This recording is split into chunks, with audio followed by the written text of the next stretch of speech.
Okay, we're live. Okay, thank you very much. This is the committee meeting of Facilities and Finance, and I'll begin by asking if there is any public comment.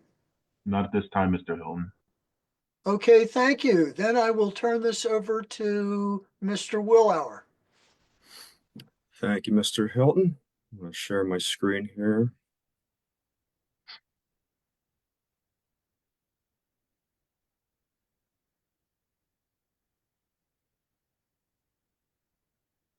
Okay. Everyone see my screen? I certainly can. Okay. I'm going to start off with the high school basement. Just wanted to provide some photos of the unfinished area. We did do the weight room recently, but this is the hallway going in, and then the side room where there's some lifting equipment yet, which is that as well. And the bottom pictures there is the coach's room. So that is the remaining of the basement that has not been upgraded at all. This is just an example of what we're looking at in the center of the basement now with the finish of the new weight room.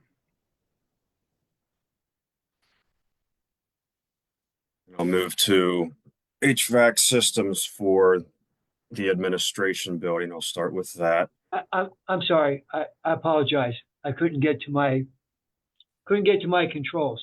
Mr. Willauer, it seems to me that there's still some space downstairs that we're not seeing. This is the new weight room. Okay, well, as you come down that set of stairs on the left-hand side, isn't there another room before you get to the finished room? Yeah, that's these two at the bottom. That's the coach's room. No, That's the a room first. before that.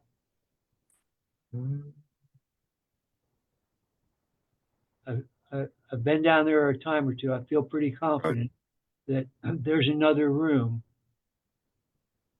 I can gladly look at that. These were the large areas that I had. There might be a small space there yet.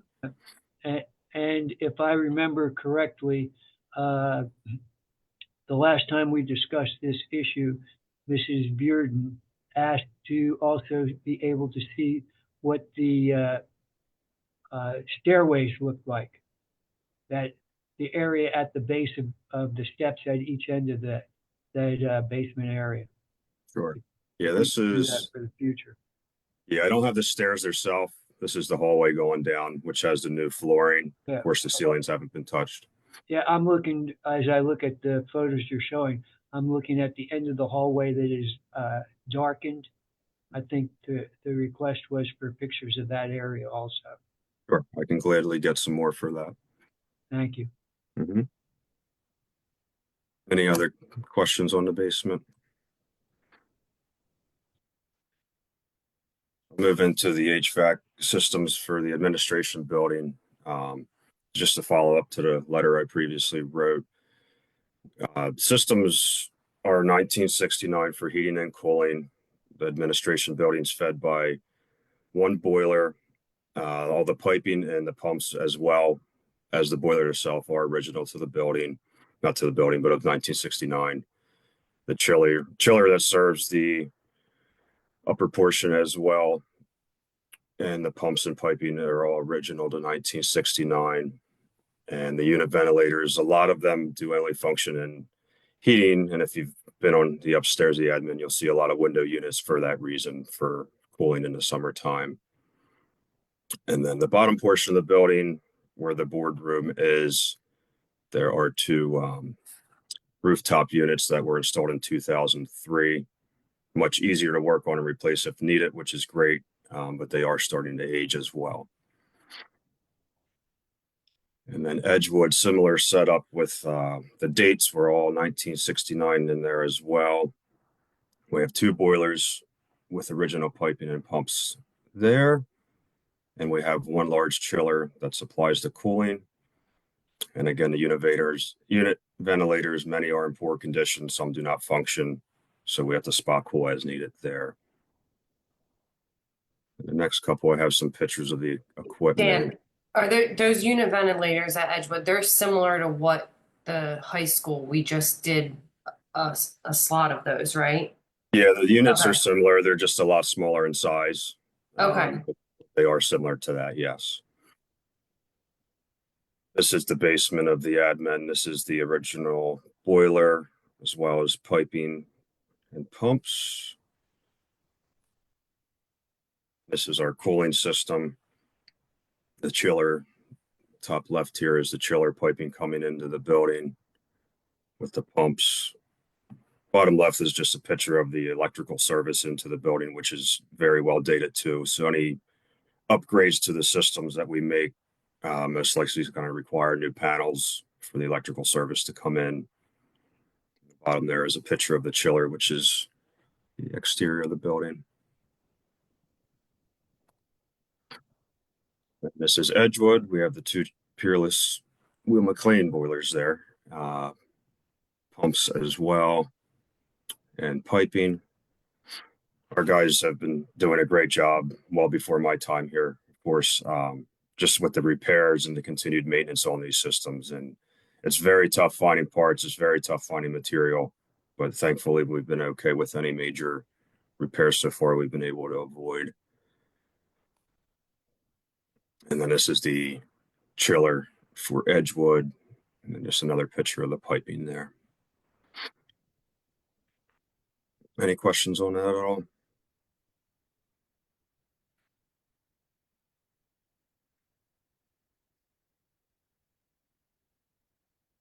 Move into our summer projects that we have planned. This is a list of the work that will be performed by outside vendors or contractors. Our biggest job this summer will be the two 100-ton chillers at the middle school. So that'll be replacement of the outside units as well as the piping into the building. That'll be started the day after school is out, and we'll go the majority of the summer. And then from our flood that we had over Christmas break, the unit ventilator in room 103 was the unfortunate cause of that. So that'll be getting replaced this summer. And across the hall in the combined room of which is 106, the flooring was pretty well ruined in the flood. So we'll be replacing that. In the high school, we're going to have a new backup generator. We're currently running on a loaner unit right now. So we'll be planning to install that. So we have all the data and everything, all the networking from the districts all out of the high school. So that's a pretty big deal to get all that covered. And finally, we'll be putting our middle school playground in. So I have that excitement that'll be done and ready for the fall for when students return. We have some exterior repairs coming up at Lincoln. The rear entrance, it's like a negative grade to concrete pad. And when we get a good heavy rain, we'll actually have water coming into the building. So we're going to have that section cut out, regraded, a new pad poured, and then a swale that goes down to the existing driveway drain, which has deteriorated over the years and needs to be rebuilt. And then we'll bring that back up to grade as well. And then the rest is our annual repair or inspections for the district. At the high school, middle school, we have bleachers and the basketball hoops. They come in and do a thorough check on all that equipment, making sure everything's safe. And then ATS comes in and does our fire alarm systems district-wide, as well as the fire extinguishers. And then at the middle school kitchens, the middle school and high school kitchens will have the ventilation inspections. And as far as our in-house crew, this is an overview of maintenance. We have a lot of faucets that are needing replacement at Edgewood. Our plumber will be taking care of that. And a couple upgrades for units of the building in the middle. There's a unit going in the middle school where there's currently no HVAC at all, so we'll be installing that. Same at the high school in the teacher's lounge. We'll be putting a mini split in there for that. We have a 4-inch main heat pipe in the middle school that is under control but needs a needs to be shut down. So we've been able to avoid shutting that down during the school year. That'll be done this summer. And then the next several items is preventative maintenance that we do over the summer, belts, filters, checking bearings and everything on in the elementary school, that'll be the rooftop units. And then our boilers as well will be serviced and cleaned at the high school, middle school, and elementaries. Our carpenters have started over the last couple of years there's large glass pane doors in the high school. So they're going to finish up the remaining areas, which is near the high school shop wing and on the first floor down near the gym. So they will be performing that this summer. And lots of replacements for screen windows at the elementaries. And then district-wide, this is our time of year to get all the touch-up work done for our painting, furniture repair, any floor and ceiling tiles throughout. Same as the exterior gutters and downspout roofs. We'll be doing minor repairs as needed. We also thoroughly inspect the playground equipment and make any repairs needed throughout. Same goes for our fences, sidewalks, driveways. And our grounds crew will be making any needed repairs to grass areas and surrounding grounds. Custodial, of course, throughout the district, we strip and wax all of our floors throughout the summer at all the buildings we have. This is just a rough layout of the crews. Staffing does vary by building, by the size of the building, so we staff that accordingly. We also do a lot of deep cleaning, wiping down walls, bathrooms, etc. With a very deep clean. Edgewood's a little bit unique because we have a lot of students there throughout the summer, so we'll send a crew over there early to get the deep cleaning done, and then we'll just have general staff there throughout the summer for daily need, and the same goes for the admin. And then north end we do outsource, and that's not a big building, a lot of carpet, not waxing going and stripping going on there, so that'll be a pretty quick job. Any questions on the summer projects?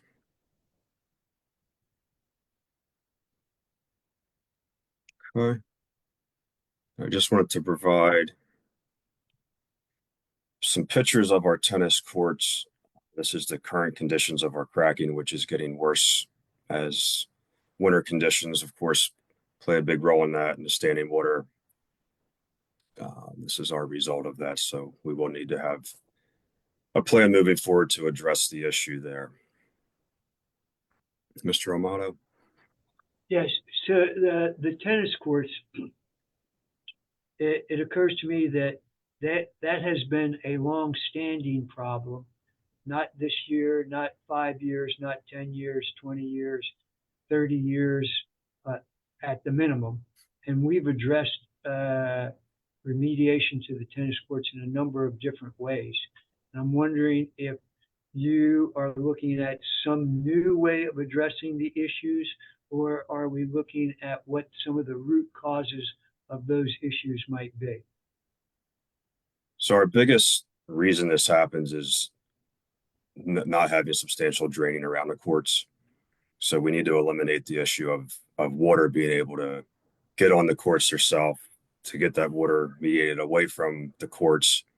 That way we have a surface that's not constantly covered with standing water, with the heat, and then freezing, that just does a toll on them. So I want to eliminate the issue of the poor drainage and then go from there with a plan to resurface and So get them where they should be. do you have another way of addressing the drainage problem other than what was put in a number of years ago, that looks like rock border that goes around the one side of the length of the tennis courts, the Adams Street side?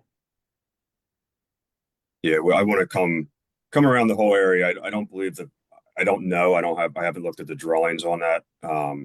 Obviously, at some point, either the piping something caved in, or we have issues where it wasn't substantial piping to be able to take the broadcast of water away. So I would like to redo that, have that drawn up professionally and have ample drainage there for this courts. Thank you. Any other questions?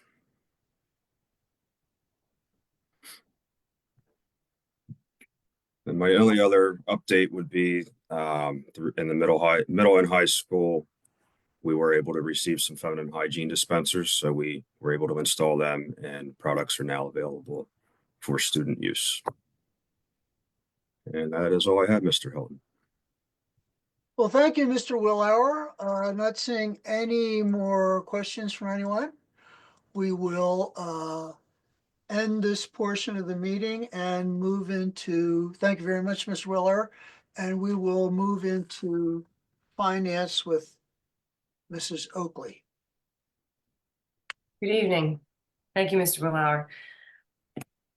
Moving into the approval items for next week's meeting, we have a few contracts.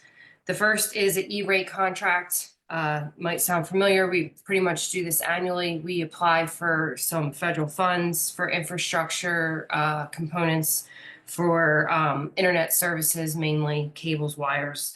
And this year, the total of that project's about $87,000, with about $74,000 of it being funded. So the district portion is right around $13,000, which is a pretty good bargain for what we're going to end up getting.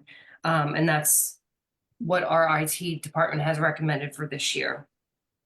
The next contract is the MCIU Intergovernmental Agreement, which is primarily services for our special education students. This year, as it sits right now, it's at about $1.4 million. That does not include our incoming kindergartners, so that will be modified throughout the year depending on the needs of those students.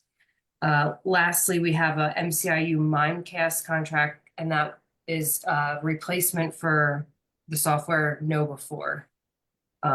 So I believe that's a student services platform that they'll be actually contracting through the IU. The next item that I have for your consideration, this is new. This is a resolution, my recommendation along with Portnoy, our delinquent tax collector. We constantly monitor our delinquent taxes, and there's a number of parcels on there that are less than $10. So I would like to just pass a resolution there's probably about 10 parcels that are sitting on the books, and they'll continue to sit on the books and just continue to be on our reports forever, because the $10 balance that's due is not, they've pretty much closed the files. They're not really going after that. So I would like to pass a resolution so that we can exonerate these balances and just close the files permanently for those parcels and those dollar amounts, and just move forward with our delinquent collections. The next item we have, PSBA, the voting delegate meeting is going to be in October, on October 21st at 2:30. It's only an in-person meeting, and it starts at 2:30, and I believe it ends at some point when it's over that evening. But we are recommended, or they would like us to send 2 attendees for that. So I would like the board to, make a recommendation of who they'd like to go, or I believe if you can let Mrs. Bearden know, that would be really helpful, and we can put that registration forward for the PSBA voting delegate. Lastly, Before we go any further, I think Mrs. Johnson has a question. oh, I'm sorry. Oh, that's okay. I just didn't want to jump in. All the way back to E-rate. Okay. I know that was a thing. There was a case related to if that was going to continue to be allowed. Do we have any news on that? No, as of right now, they're moving forward with this component of it. So if that settles at some point, I mean, I've also been cautioned that it could go away in the future, but right now this contract is in and it's approved. So we should, continue to just act on that as is. Cool. Yeah, I just wanted. E-rate is, it is federal funds also in addition to that case. So I know that also came into play with, will it be continued? And For now, yes. And where the future is, I don't know. Thank you. Okay, if there's no other questions on contract items, I will move into the budget. Okay, Let's see here.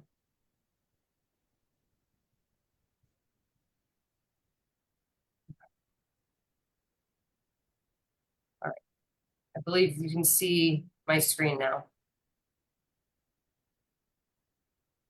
All right, so looking at our budget timeline, as we move forward, what we've done the past few years, we've passed the preliminary budget in April. At this point, my plan is to put that forward for board consideration unless I have a different feedback from the committee tonight that we want to do something different with the timeline. We do have some flexibility. With that preliminary date, we could pass a preliminary in May and a final in June, but just as a reminder, June 30th is our final date. The printer of the tax bills would like as many days prior to June 30th as possible, but just understanding that the statute says June 30th, we do have up until that date to pass a final budget. let me jump in and ask the question about the budget has to be advertised for 30 days, 20. 20 days. Once the preliminaries pass, you have 20 days to advertise, and then you can take action on the final. Okay, so is it the normal practice? Forgive me, I don't remember. Is the normal practice is that we would advertise in April after if we adopt a preliminary budget, we'd advertise in April? Yeah, we could advertise in April for a May date, and if we decide that we want to amend that date, we'll still have time. If we decided in May that we wanted to hold, we would still have time to pick a date for June and do 20 days. As long as we have 20 days, we have that flexibility. Okay, so since we have But the preliminary has to be passed by the end of May, so keep that in mind too. okay, the preliminary has to be passed by the end of May and advertised. So we don't have to pass the budget next week, the preliminary, if we don't want to. It's just a practice of therefore doing it. Now, Correct. let's suppose we pass a preliminary budget and we come up with, just to pick a figure, about $1 million in changes from the preliminary. There's no reason why we can't do that for May. Is that correct? That's correct. Okay, thank you. Mrs. Johnson? And I don't know how we want to do questions going through the budget, if you want anything saved till the end, but just because we were having a moment of discussion there, I just want to say, I pretty much guarantee you I'm not ready to vote on a budget, even a preliminary one next week. I do not think we're there yet. So just throwing that out there, that my very strong request is that we wait for May. If for no other reason, then we might have a little bit more of a sense of some of the stuff in Harrisburg, which I will speak to in my meeting later, but just throwing that out there. I prefer May strongly. Mr. Okay. Amato? Oh, I'm sorry, Mr. Holland. No, you go ahead. You go ahead, Maureen. No, I was just calling on Mr. Amato because I see his hand next, because I can't Yes, see everybody here, so I don't want to Yes, miss. if please somebody do. I'll let you run this part. You go ahead, Maureen. Okay, Mr. Amato. Okay, so to backtrack to where Mr. Hilton was, we are obligated to pass a budget in May. And I would agree with Mrs. Johnson. I'm not ready to make any final or any decisions right now. And then backtracking, if June the 30th is the deadline for us to have an approved budget, and we have to advertise it for 20 days out, then it seems like all we do is work our way back into the calendar to however many days are in June. I forget, 30 or 31. I don't know my rhyme. And that's really what our deadline is, June, whatever it might be, let's say 10th. June the 10th is really what would be the last ditch time for us to absolutely have to pass the budget. Yes. I mean, and I've also preliminary looked at the calendar. I think if you would wanted to stick with your Thursday night meetings, June 26th is a Thursday.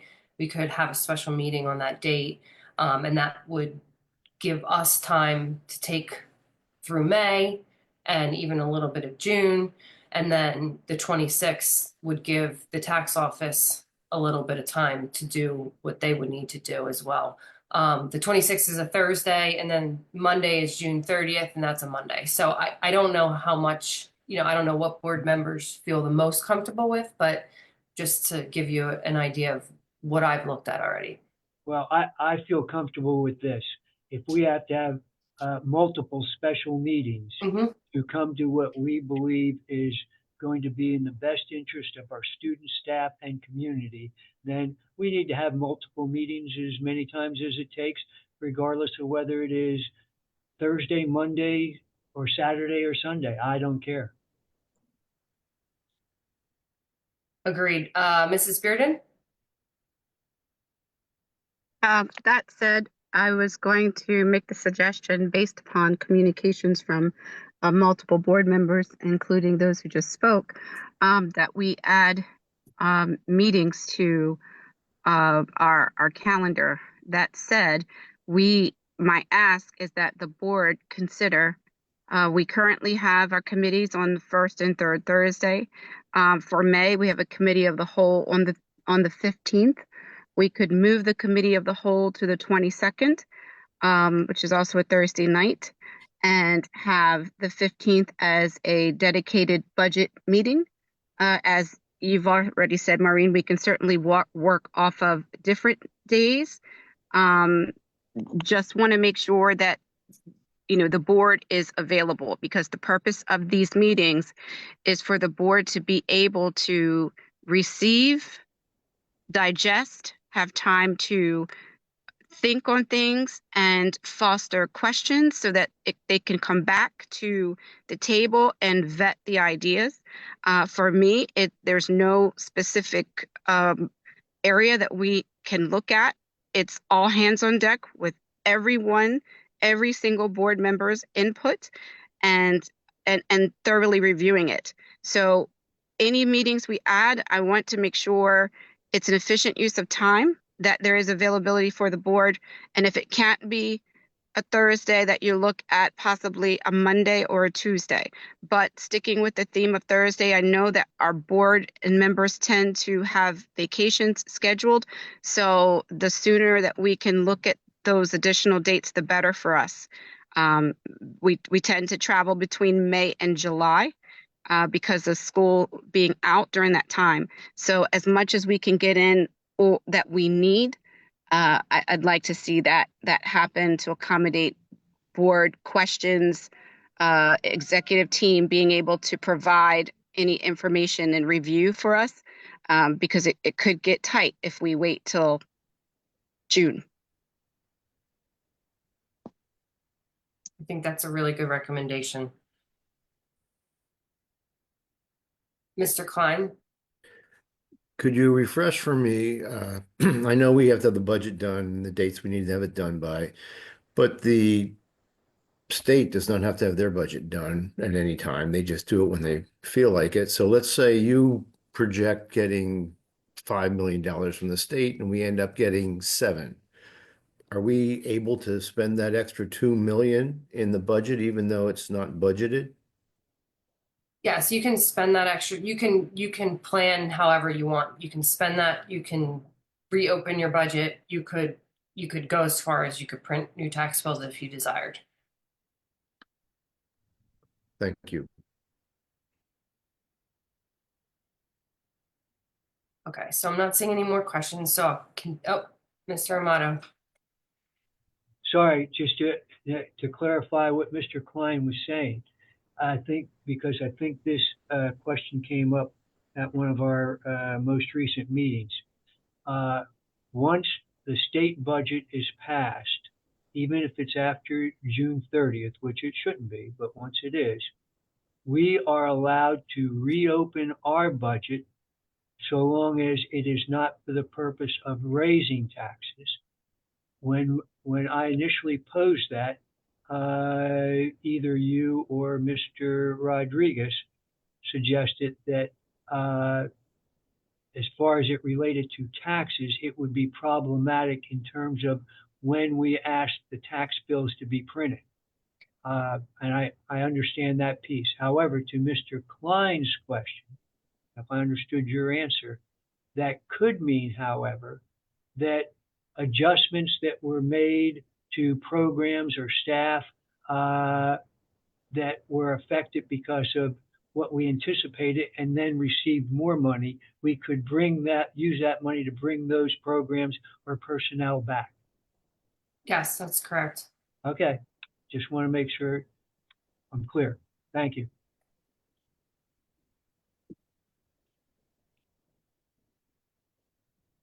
Okay, so looking back at Act One and what that meant to us. Excuse me a second. Mrs. Bearden, you have another question?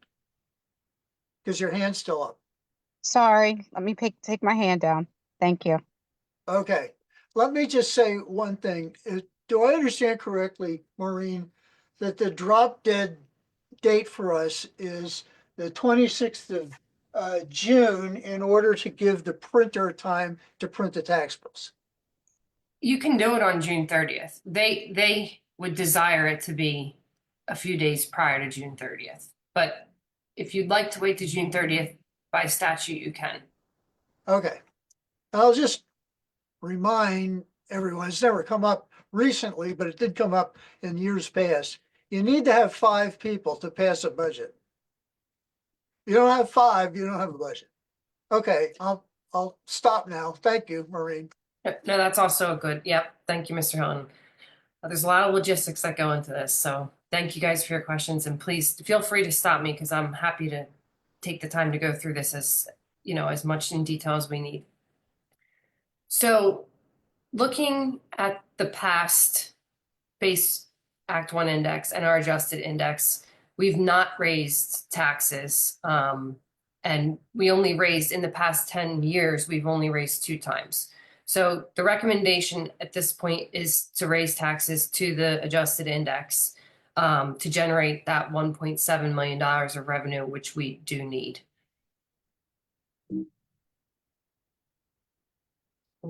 So just a look at where our tax duplicate has been. Oh, Mr. Heidel. Yeah, did we raise taxes in 2017, 2018? No, we raised them in 18, 19, and 19, 20. Okay. I didn't know if we did it 3 years in a row or 2 years in a row. It was just the 2 years because the hospital sold in October of 17. So that subsequent budget was the most effect that we were aware of at that point.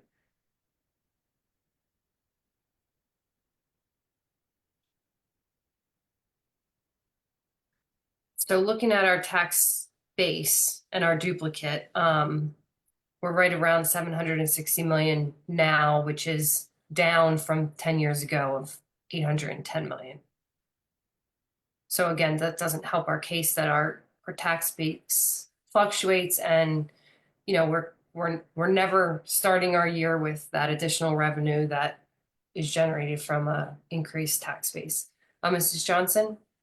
Yeah, so I've looked at this slide. I lost count of how many times I've gone through these slides, but from 2015 to now, it shows the tax base, but I'm curious what that is in dollars we've lost. There we go.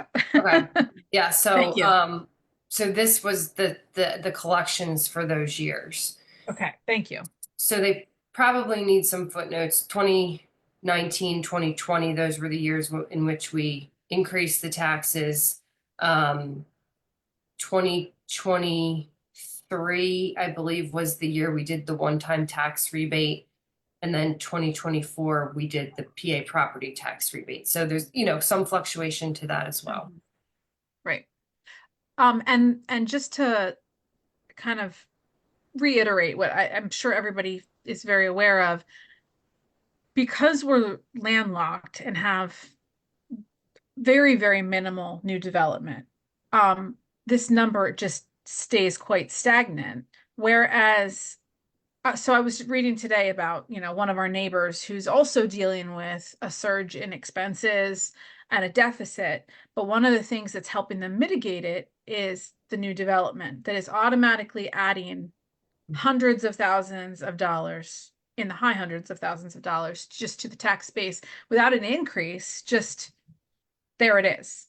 So I just have been reminded a few times looking through this that part of the challenge, especially because we haven't raised taxes, which I've been fully supportive of not raising taxes, you just don't get that kind of de facto increase, even in small amounts. And it's just, it's just part of our reality, but it's not the case in many places where they've got some ongoing development. Correct. Mrs. Spence? Yes, let me figure out my camera here. Sorry. Oh, sorry, I hit the wrong thing. Okay, sorry about that. It's hard being old. And hold on, I need to put in my my earbuds because I like not hearing. So.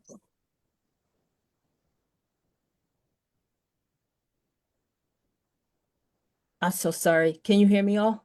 Mhm. Okay. So I just wanted to kind of stack on what Mrs. Johnson said about why we're maybe in this situation, and definitely not the increase in taxes over the years, but I think PA overall is landlocked, right? And so other communities develop via their business centers.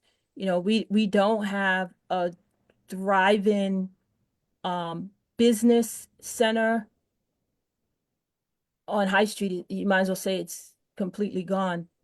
And one question, the Shoemaker area, is that considered Potts Grove or Pottstown School District, where we have Walmart and then the other one, Target?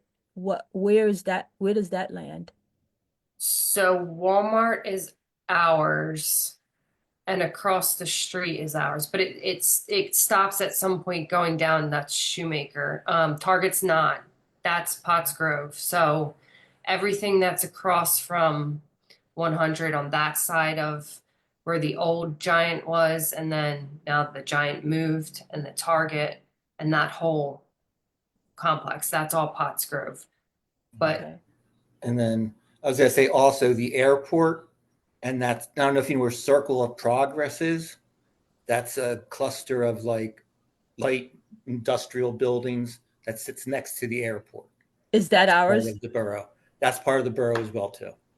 Okay. All right.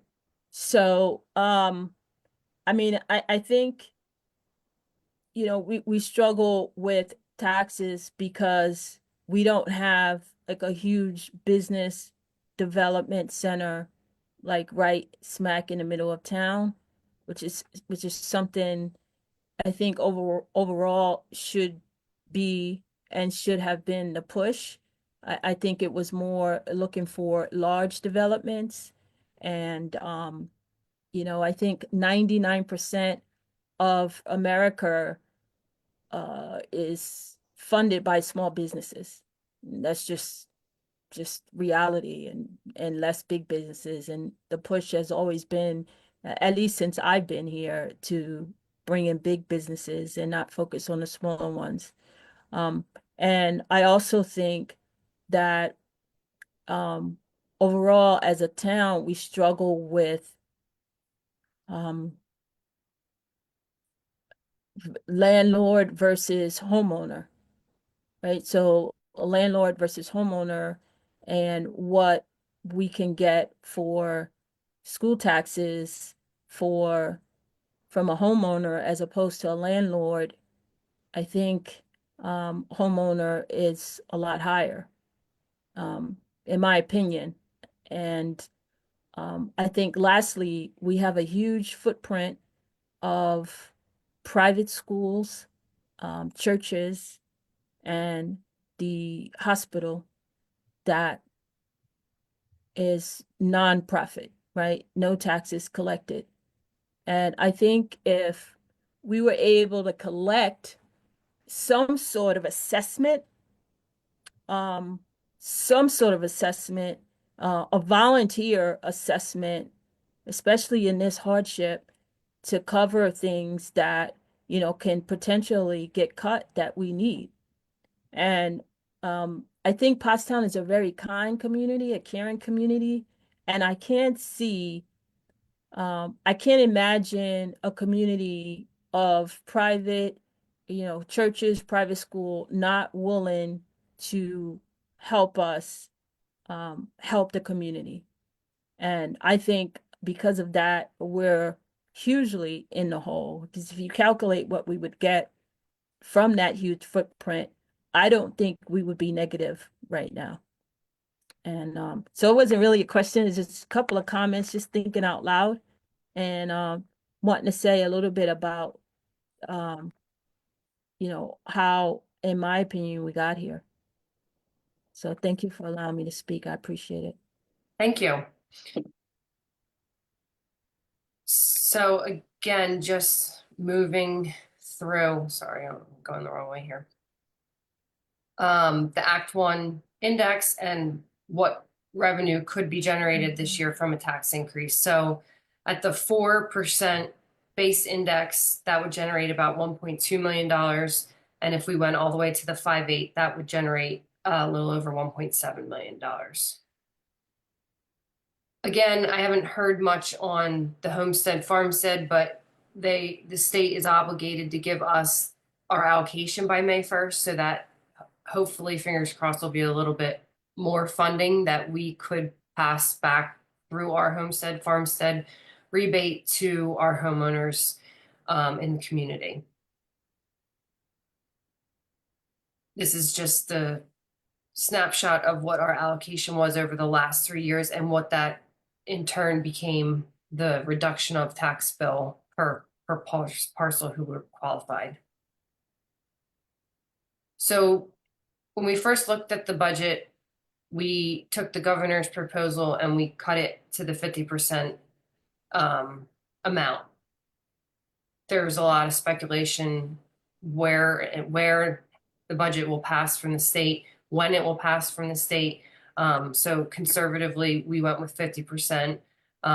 In past years, I'll say, at least last year specifically, we were being guided to budget our full allocation, and that in turn happened. So this year we've been guided to not budget that full allocation that's proposed from the governor. So again, we wait to find out what happens with that. We don't have any PA property tax rebate in this budget, and our increases, and we'll move through those in the next 3 slides. So how did we get to the deficit? These are the large, rolled up version of what has increased from budget to budget, and how did we get to that original deficit. Looking at tuitions, this is an area that's just really, really slammed us. We're not unique to this. This is the word on the street. This is what everybody else is dealing with as well. But just the special education tuitions have just grown, as well as the charter tuitions, which, as you can see, in addition, we've had an increase in the number of charter students. So just looking like from this March to where we were last year, we're looking at right now absorbing another 15 students. And if you take that average tuition of about 20 grand per student times 15, that's another $300,000 right there that we're looking to fill. Mr. Rodriguez. Mrs. Oakley, thank you. Just for point of clarification, I'm going to ask a question I already know the answer to, but members of the audience or board members might not. Can you please explain the difference between the price of a single charter school student maybe a charter school student that we had back in 2018 or 2019, and the fact that we've gotten increases. So after all, shouldn't we be able to handle this? Can you explain the difference in cost of a charter or cyber charter school from, say, the budget of 2019 to the budget of 2025, please? I'd have to go back and look at the actuals. But currently we are cyber charter student. First of all, it depends if the student's regular ed or special ed. So looking at special ed, the legislation passed that if they're a cyber special ed student, there's one tuition rate. And if there's a brick and mortar special ed student, which is like an attending location that they actually physically attend, there's another rate. So currently we're over $30,000 for a brick and mortar special ed student, $27,000 for that cyber special ed student. As But far is as it- our is it actual safe- tuition rates, I'd have to go back and pull them. Sorry, I wasn't looking for that level of specificity. Is it safe to say that the more we get, the more they get? So as we receive increases, cyber charters and charters also receive increases because our tuition based on the increases is actually higher. So those numbers go up even, I mean, you said we have another 15 students or so, but even if we didn't, the number would go up. Am I correct? Yeah, every dollar that we get, we pass through a portion of that to the charter. So as we get or we spend more, there's more that goes out the door to the charter students. Thank you. Mrs. Spence? Yes, thank you. So I had a comment about, well, a question. I'll make it a question. So I'm a real estate broker and I sell to families that live outside of Pottstown that move into Pottstown. And Mr. Rodriguez made a comment last meeting that, we're losing our students to charter schools and cyber schools. And he said that they sign up before they even move here. And that is, in my opinion, correct, because what they say to me is that, they look online, they check the stats, the numbers, and they see where we are, our students, the grade levels, the reading level, the math level, the graduation level is great. But all other things, I mean, consumers are smart and they do their research. And they look up Pottstown School District and they don't feel comfortable sending their students to the school district. Now, that is probably a wrong assessment of Pottstown School District. But what can we do? What can we, and this is, I guess, a question overall for us to have over us for the next, few years. What can we do to change that opinion of the school district so that we're not paying out this, what is it, 3 million, 5 million in tuition to charter schools and cyber schools? I mean, we have to make our school district attractive enough that when families research it, they'll be willing to bring their student to enroll their student at the district. So they're not even having the opportunity to come and visit the district. They go online, do their research, and they're already enrolled before they come here. And when they move in, their kids are online school. So when you're in hardship, you have to look at introspection instead of pointing the fingers at other things. Like, I don't think right now we can do anything about the charter school tuition. The Harrisburg and our representatives like Joe Cerisi and State Senator Penachuk, they would be the ones that would need to rally up the other members of Congress and Senate and the state at the state level to change this tuition or change this policy. But us as school board members, other than being really strong advocates, we can't do anything about that other than making our school district irresistible. And I believe there's so many different ways that we can do that. Thank you. And put my hand down. Sorry about that. Mr. Amato? Thank you. I think in essence, I agree with a number of the things that Ms. Spence said. I do believe that for many people, when they hear the name Pottstown Schools, there's a negative connotation. I have a lot of theories about why that is. And so to the point of what can we do about it, I think certainly one thing that we can do that we have been doing, and that is working to live up to our school district mission to prepare each student by name for success at every level, which means to me providing quality educational opportunities for students in facilities that invite them and encourage them to be enthusiastic about their learning, and to develop partnerships within our district to make that happen. The second piece of that, and not sounding self-serving, but the second piece of that is we need to continually tell the Pottstown story. Within the borough, tell the story. Outside of the borough, tell the story. So it requires even stronger communication efforts to tell our story. It's no good for us to be the best kept secret. And we have, over the course of the 147 years of Pottstown High School existence, we have over 22,000 graduates.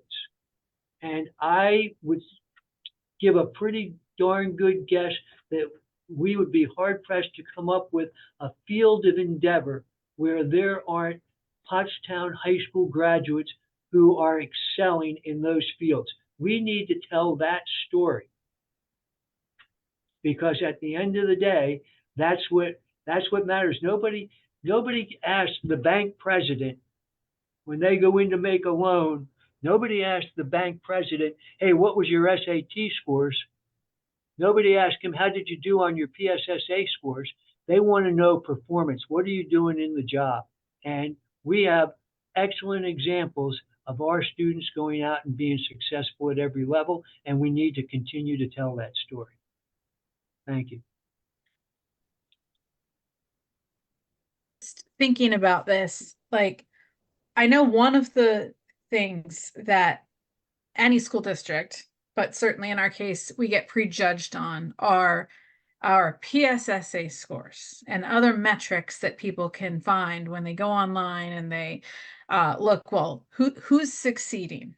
So, I mean, I have a million reasons for thinking those tests are useless garbage anyway. That aside, as I was thinking about it, I'm like, the cyber charters in particular have terrible scores and don't seem to, I mean, terrible scores, and don't seem to get judged based on that as quickly.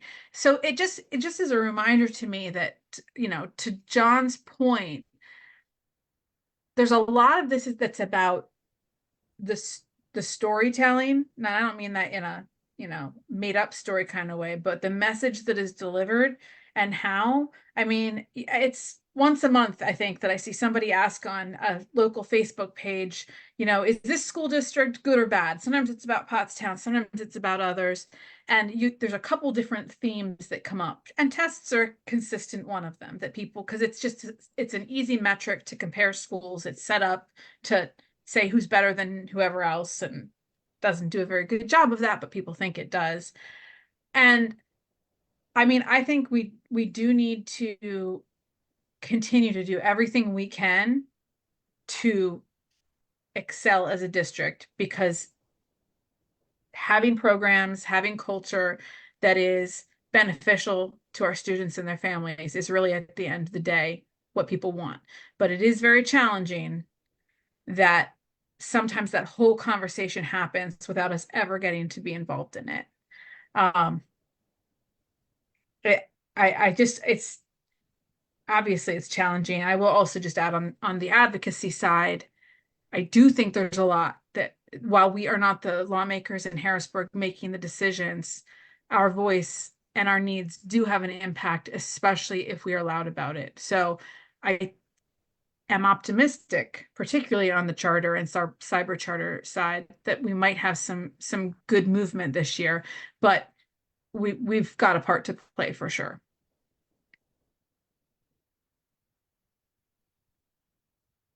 Mr. Heidel? now we're done beating ourselves up. Let me say one thing, and no one talks about it, but if you look at those numbers, we live in a post-COVID world. And a lot of families realized during COVID that they could educate their kids at home. And I think those numbers really jump because we have a lot more parents who said, I can do this. I dealt with it for a year and a half. You know what? I like it. It fits around my lifestyle and schedule because people do work from home. People are working a part-time job and a full-time job, and they enjoy it. It's just something that's different. So I'm not saying that's a huge percentage of this, but it is a post-COVID world, and people have figured out that they can do this. So don't beat ourselves up totally. Okay. Like I said, I'd never tell anyone how to educate their kids, but it is a new world, and people, if it works for them, they don't care what the cyber charter test school scores are. It's working for them, and they're happy with it. And in some of those cases, it doesn't matter what they think about Pottstown or Pottsgrove or anywhere. It just fits their lifestyle, folks. That's a new world. Mrs. Spence? Yes, so we do have very successful Pottstown graduates. We have a foot doctor that graduated in 2001. He's on TV. He's on the Foot Doctor show. We have two doctors that worked on the COVID vaccine, Amber and sorry.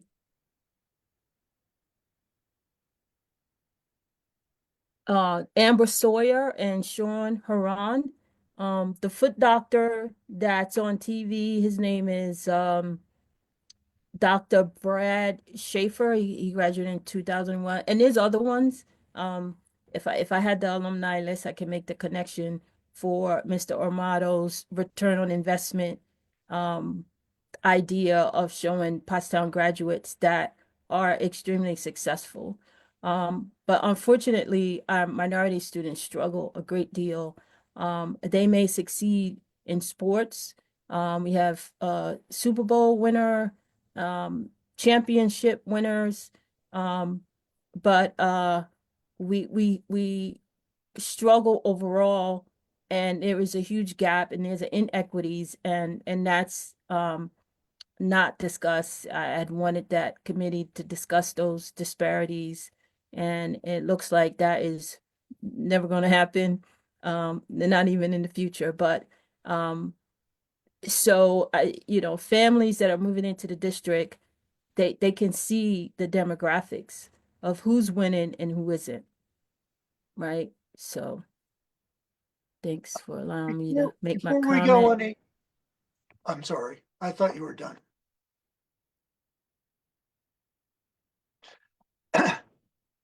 Before we go any further, let's let Mrs. Oakley make her presentation of the budget, and then we can take all the comments that everyone has. But let's get through the budget presentation. Okay, so moving past the charter. Oh, geez.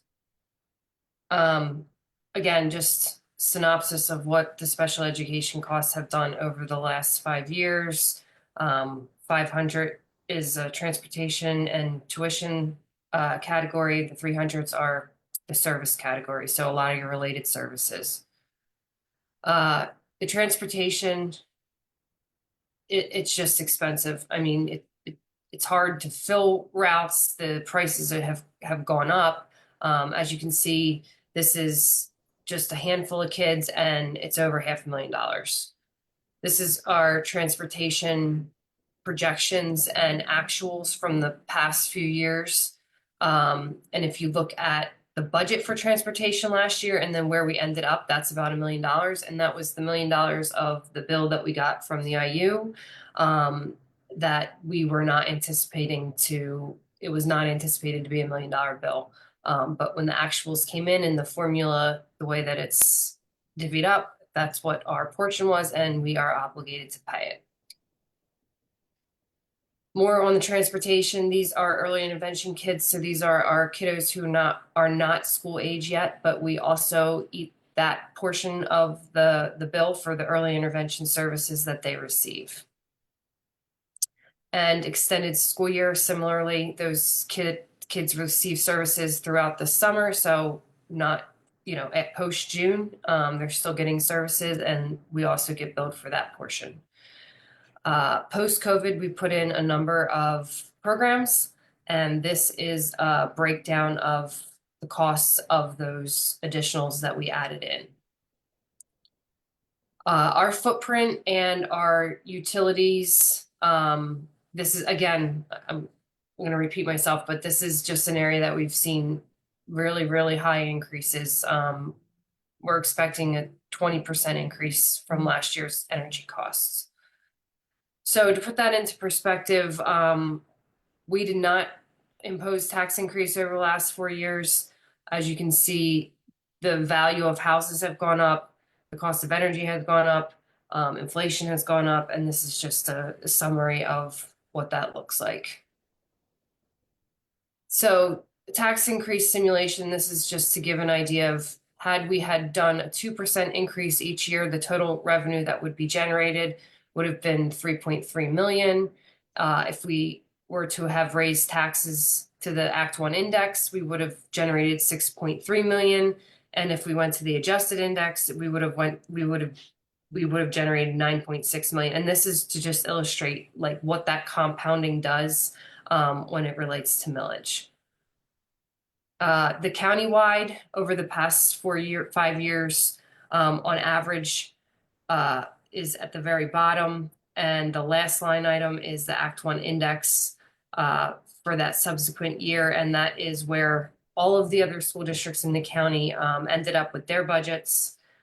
So again, just a preview of what that looks like in comparison.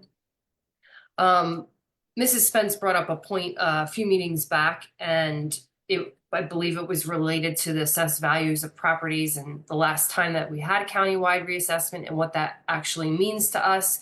And what we're seeing is just based on last month's property sales report, 3 properties that I picked out fairly quickly. The 4th property I actually selected, and it was sold to the Hill School, so that property came off the tax rolls completely. But for the purpose of this example, where the sales price of the house compared to where the assessed value of the house is, our assessments are low. So when we talk about our millage being high, 4196, it's really not fair to say that it's as high if the assessment is low. So in the case of these 3 properties, we would have been able to generate an extra $400 to $700+ because the underassessment of the property. So we're saying, for instance, 355 West Chestnut, we're taxing it at a value of $225,000, like fair market value, and it sold for $255,000. So the property is underassessed, and the taxpayer is actually not receiving that extra $400 bill because of the property being underassessed. So in looking at all of our residential properties, if we said all of them were underassessed and we estimated $300, that would generate an extra $2.2 million. If we said half of them were underassessed by $300, that would generate an extra $1.1 million. And this is a tricky area because, yes, we do look at the sales prices every month, but if it doesn't hit a certain threshold, it doesn't make it to the, taxing authority. Like if we want to go after properties and say this is underassessed, we have the right to do that through the appeal process, just like the homeowner does. But we don't do that for every single property because it can be really expensive. So again, I believe Mrs. Spence brought up that countywide reassessment, and there is no plans to move forward with one, to my knowledge. And the assessed values are at the 1996 value. And for the purpose of this illustration, the market value that we use is the common level ratio that's put out by the STEB each year.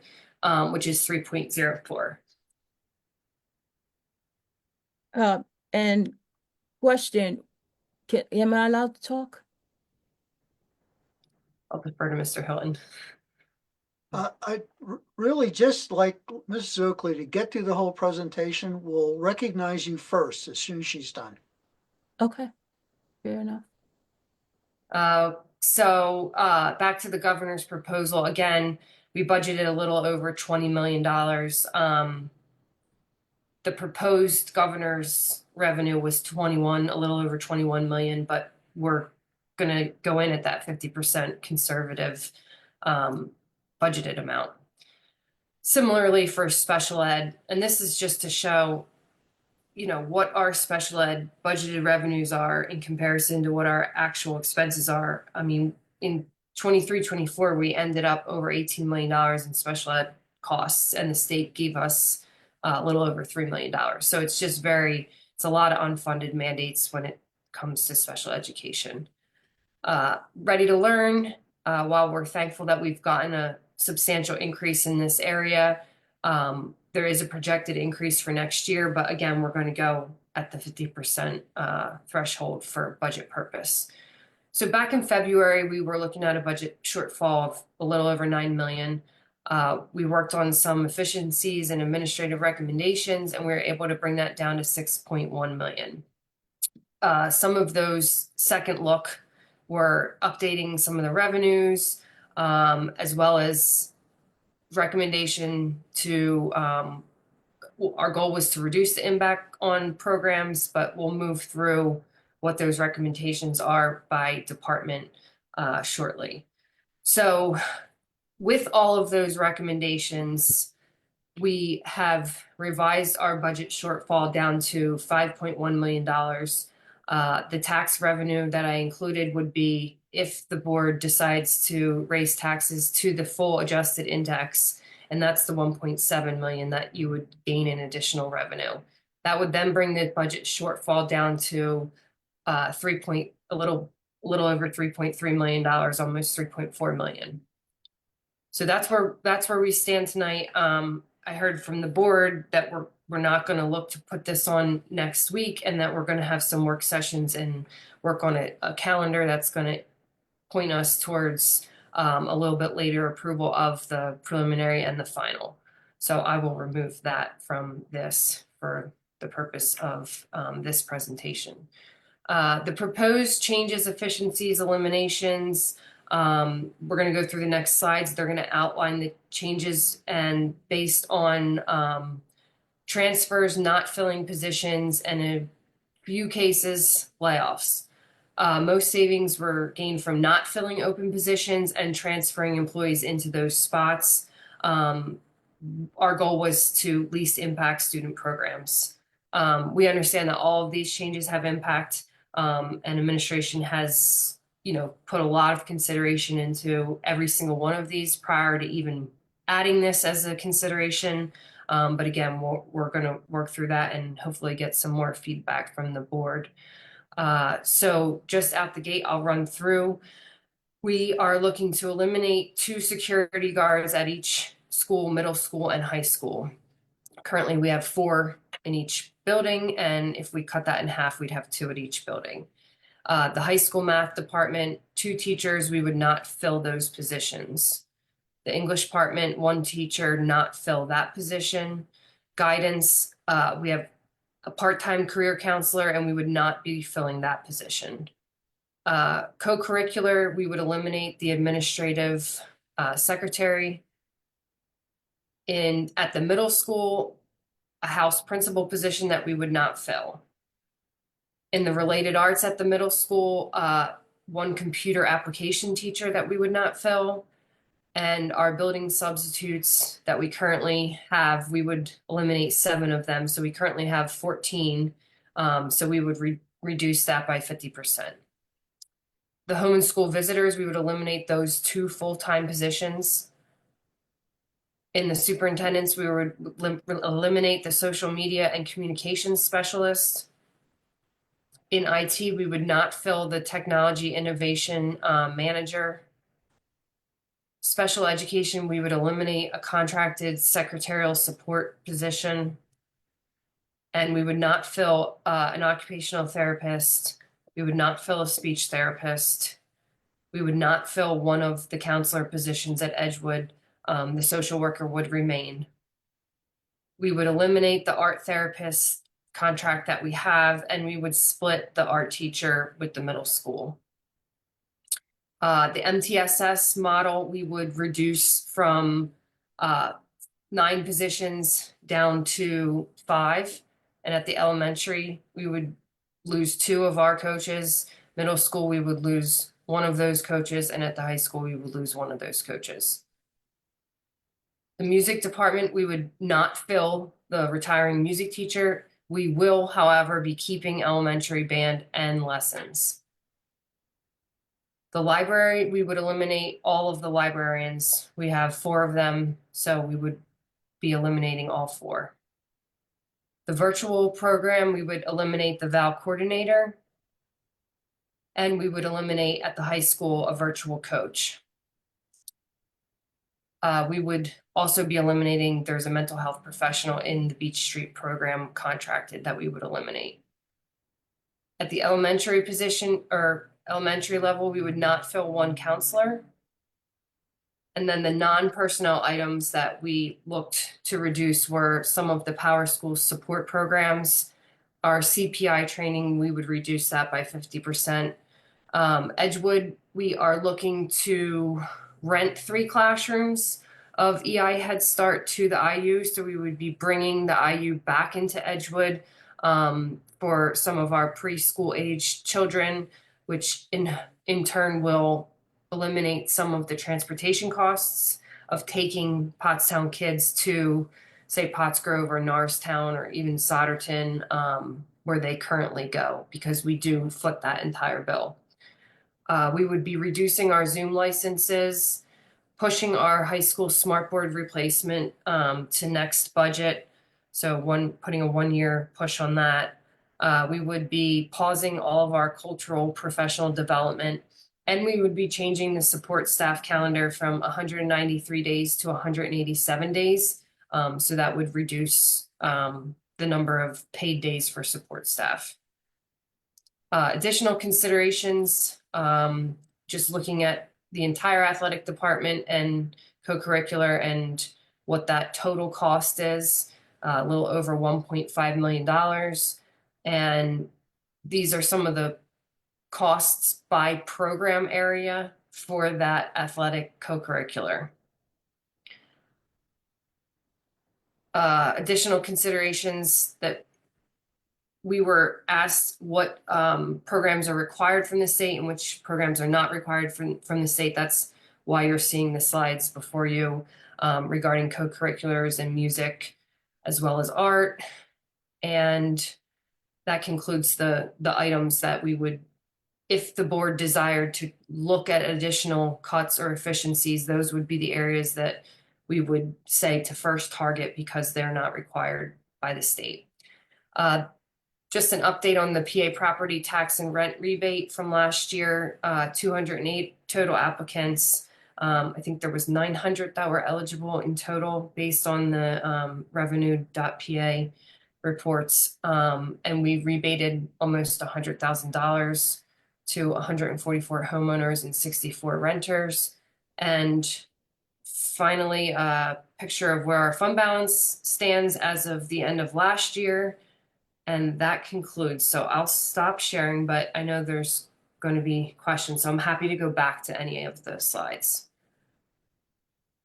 Well, let's go to Mrs. Spence first. Thank you. I appreciate it. So back to the 1996 assessment by the county. And so 1996 was the last time assessments were done, or we're using a rate back from 1996. Is that a better way to say it? Yes.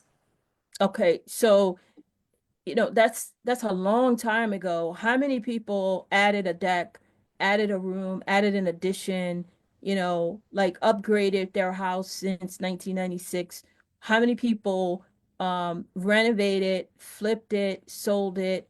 How many people, you know,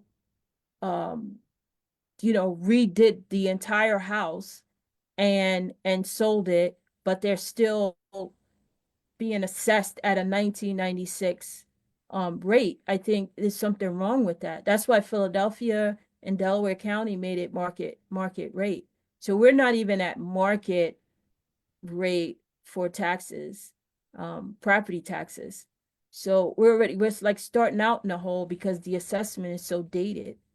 And I think that's an issue too. I think that's uh the same level of urgency as the tuition we pay to charter schools. I think we can't focus on one and not on the other, because you're losing a huge sum of money from not having that assessed at market value.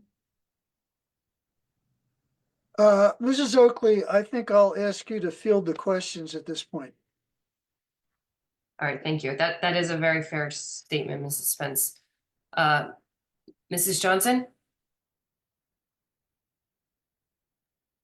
I've got a couple, and I won't do them all at once, but to Mrs. Spence's point, when we don't have assessments, we don't get up-to-date information on what stuff is worth. But in total, looking at Pottstown, we do already have a really high tax rate. So I can't imagine we'd be updating the assessment so that things would probably be more fair house to house, but we'd still be raising all that money from our local community. So if we reassessed and had to redo our taxes, at the end of the day, there's still only so much in real estate taxes we can collect from our community.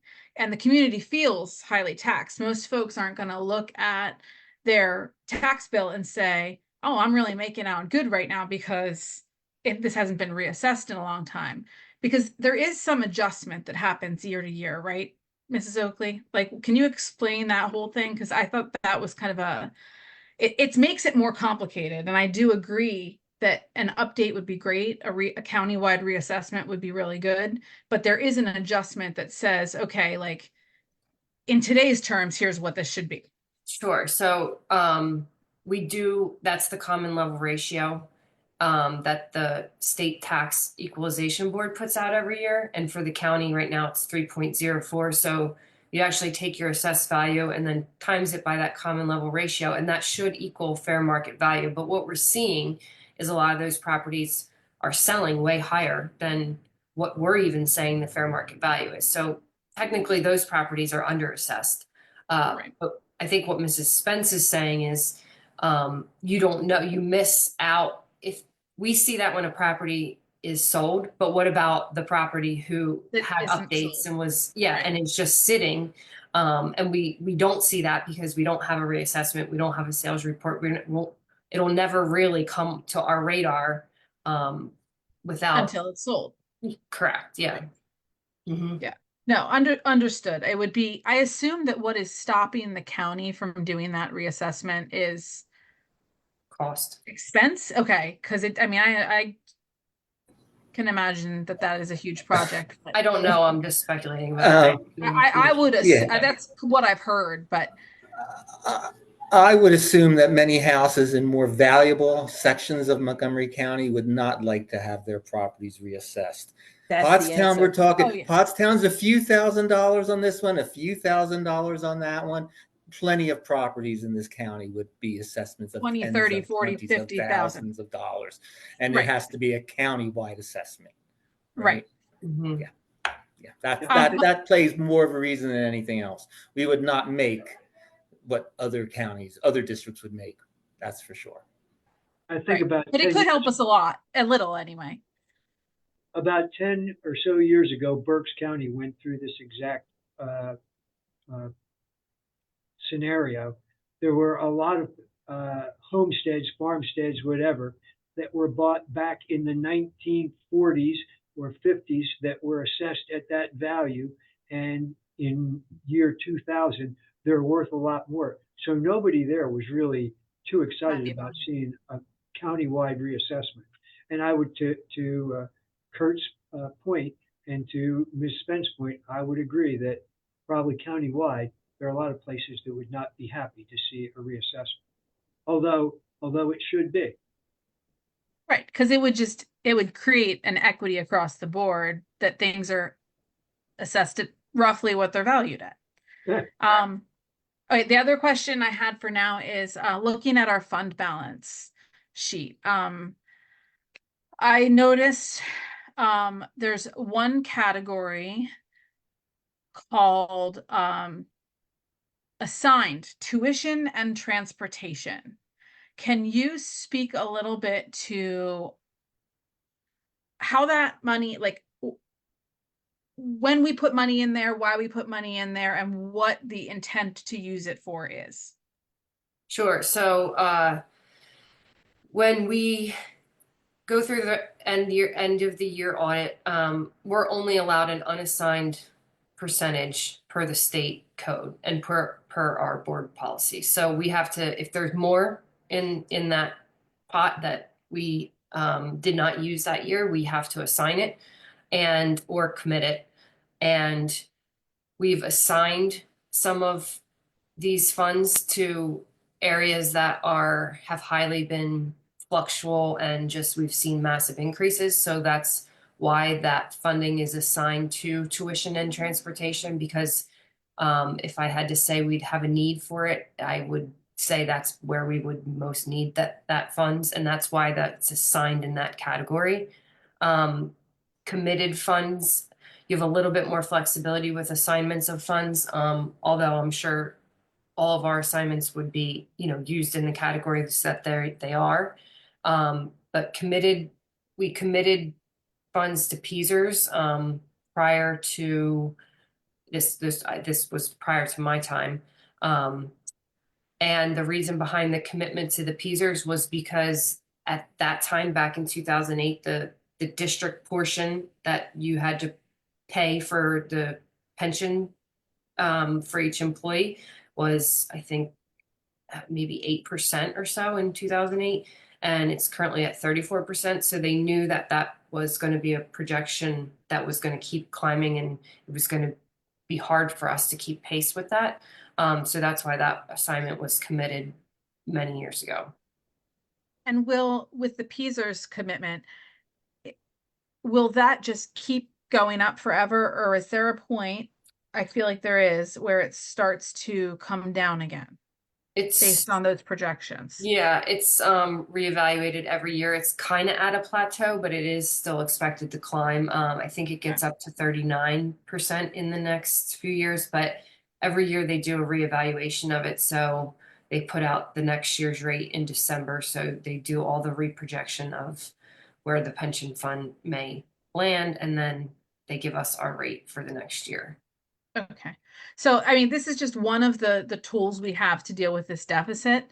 I wouldn't want to overuse it, but I also don't want to underuse it. And when, especially when the alternative is cutting programming. So I just want to kind of share my opinion that we particularly be looking at that tuition and transportation portion to start dipping into that as part of the fund balance that we need to dip into, because this seems to be exactly what it's there for. Don't want to use it all up in 1 year. And I definitely, I think something I'm going to be requesting more of are some projections for what does it look like if we start using fund balance, how much and how quickly do we run out of it. But that's an area where I'm looking and thinking it's there to use when we have this kind of thing. And so that's what's in my mind when I see the fund balance is how do we, judiciously use this to help ourselves right now without totally spending it all in quick fashion.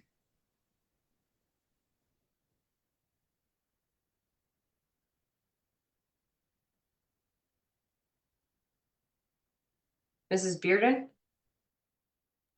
Hi, thank you. So I like the dialogue. I'm appreciative of the statements, and I'll simply say that Pottstown's a great place, and people always look for something to blame when they feel weaker in one fashion or another, defeated in another area. So this is not something, the things that they say about Pottstown, things that they said years and years and years ago. And it wasn't because we were inferior, right? It was because a game was lost or a championship was lost. There was always something futile. The reality is we have a lot of alumni who are amazing. Our town has always been amazing. Pride in Pottstown Public Schools will forever be embedded in the majority of our minds who have been born and raised here. So for people who don't know, they compare and they hear things and it's heightened. And for whatever reason, it's heightened in a smaller town the same way that gossip is. It's heightened because it's smaller. They don't say, oh, this place is horrible. There's far more crime in surrounding areas than there is in Pottstown. And yet somehow there's always a pick because someone needs to pick at something, whether it's scores or metrics related to testings that are geared towards whatever they're geared toward. The reality is someone's always going to look for an area to blame. We have homeowners who have raised their families and have upgraded their homes to support their families. I'm no more inclined to say that we should look at a reassessment of their houses to increase their taxes when they've done their job properly. That said, whether I agree or disagree with anything that's been said, any statements that have been made, I would ask that the board focus on that which we are tasked with right now. We have an immediacy in front of us. Comments and statements are totally understandable, but we have business to attend to, and we have a very short amount of time to get a hold of it and to make some really serious decisions. We all know that. I would ask that we take into consideration that the passion we have, we put aside and use it for that which we need it for, because all of your input is valuable, but I really need us to stay focused on topic because we have action to take. We need to listen strongly to the business manager. Then we need to ask pertinent questions related to the business manager's statements. We then digest it, possibly pose some solutions, which I'm hearing good stuff, but we need viable solutions for what is in front of us right now versus what we can work towards in the future. And then thereafter, we're looking at having to take actions in a very, very short amount of time. So I need us to stay focused. I need us to look at our calendars. I need us to make sure we have days where we will actually have a strong presence, whether it's going to be virtual or in person. It makes no never mind to me. We need to have our business manager and superintendent available and in these meetings. So I ask that you also look at your calendars because we need to add some time to our schedules. We need to be able to throw things on the wall that are viable, that will allow us to vet and take action on in a very few months, amount of months. So I don't want to be long-winded.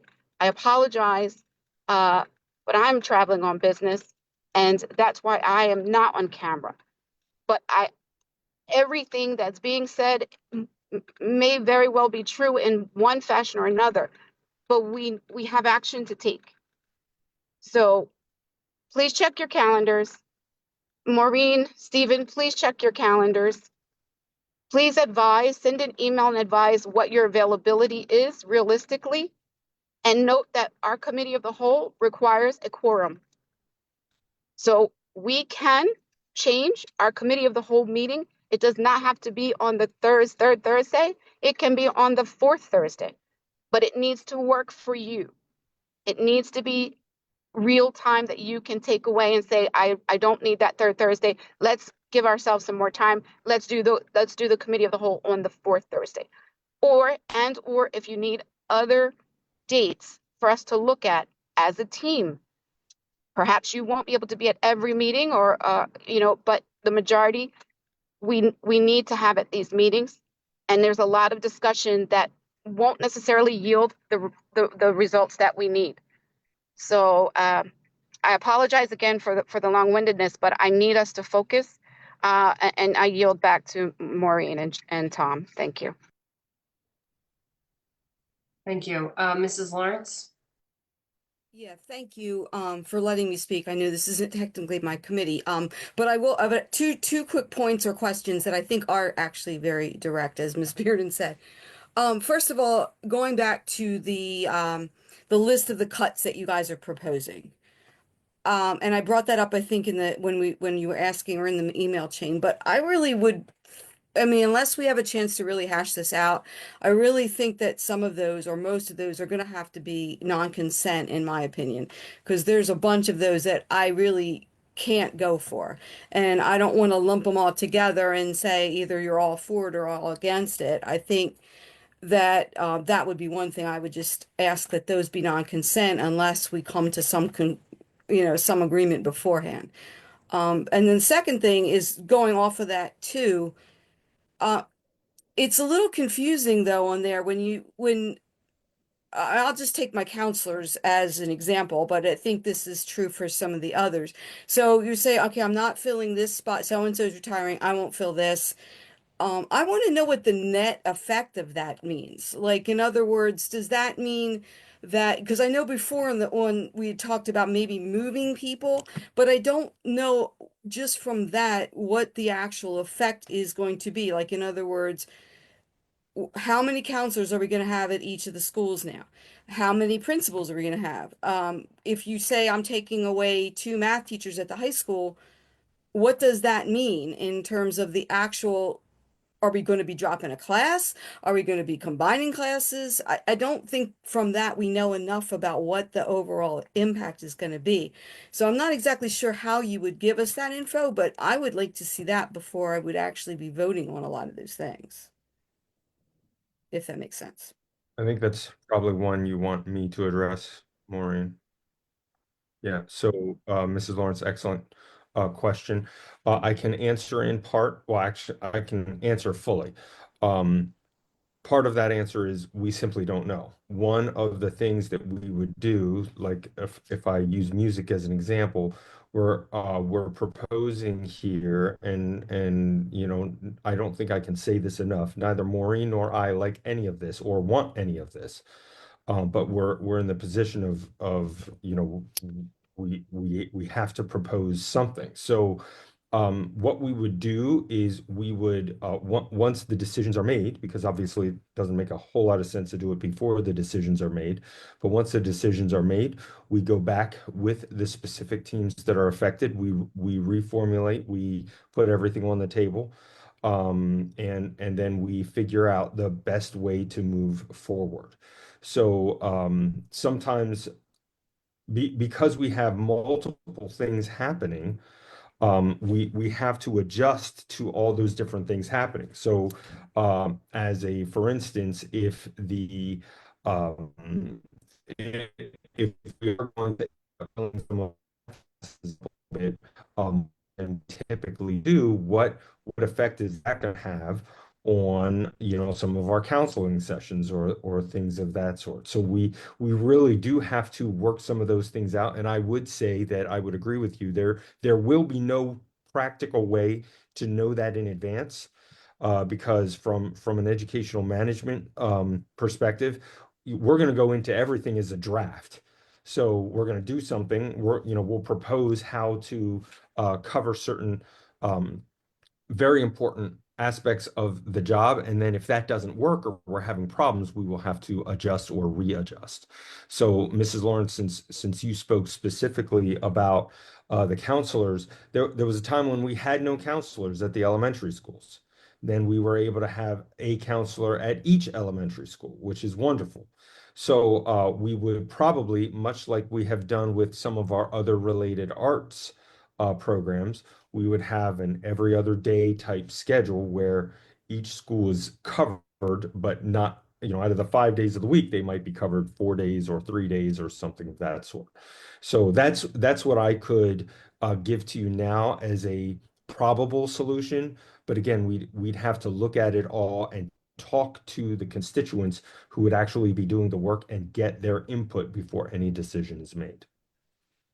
Oh, yeah, I mean, I get that, but is there some way to actually have, from the cuts that you're proposing, an actual list of what the bottom line really is? In other words, what, even now, like so how many counselors will there be all total once you do that? Because you had, I know before you were moving them, so now I'm like, I don't know, I kind of lost, maybe it's just me, but I kind of got lost as to how many counselors we're really going to have in We're, this.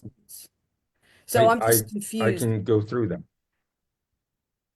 We have had and will continue to make. We had 3.5 at the high school. Now we will have 3.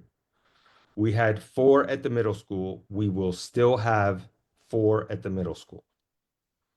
We had 4 at the elementary, and then at some point, Mr. Boyer said, "Hey, can we get some extra help at Edgewood?" As we were opening some new things. We're going to lose the one at Edgewood, and we're going to lose one at the elementary school. So we'll still have 3 counselors at the elementary level. Edgewood will now be fully covered by the social worker. So we're blessed, for that programming. And I'm still of the opinion that more support is needed, but we will still have more support than when we started at Edgewood. So we didn't start with anything in terms of mental health support, and then we got a social worker and a counselor. The social worker will stay. The counselor will be transferred into a different position. All right. Does And it's that not just the provide? counselors. Like I know there's been a lot of, I'm glad that tonight you guys specifically spoke to the elementary band, because I think that was an issue, because people thought if we were losing a certain, if we lose music personnel, does that mean that certain programs are going to get cut? I just think it's kind of not clear. And I know maybe you don't know if it's clear, but what exactly that impact's going to have. So I guess I'd just like to talk about it more. Maybe that's the answer, that we can go through that And better. I couldn't agree more. And I think that some misunderstandings, miscommunications are very natural when we're talking about this, because we're talking in a very, nebulous type of way, things that could be, things that might happen. It's frustrating for us as well. Right. And what's also really difficult is that it's happening at all levels, even if only a small amount. It's still enough. I mean, I'm an educator, and I can tell you I don't like change.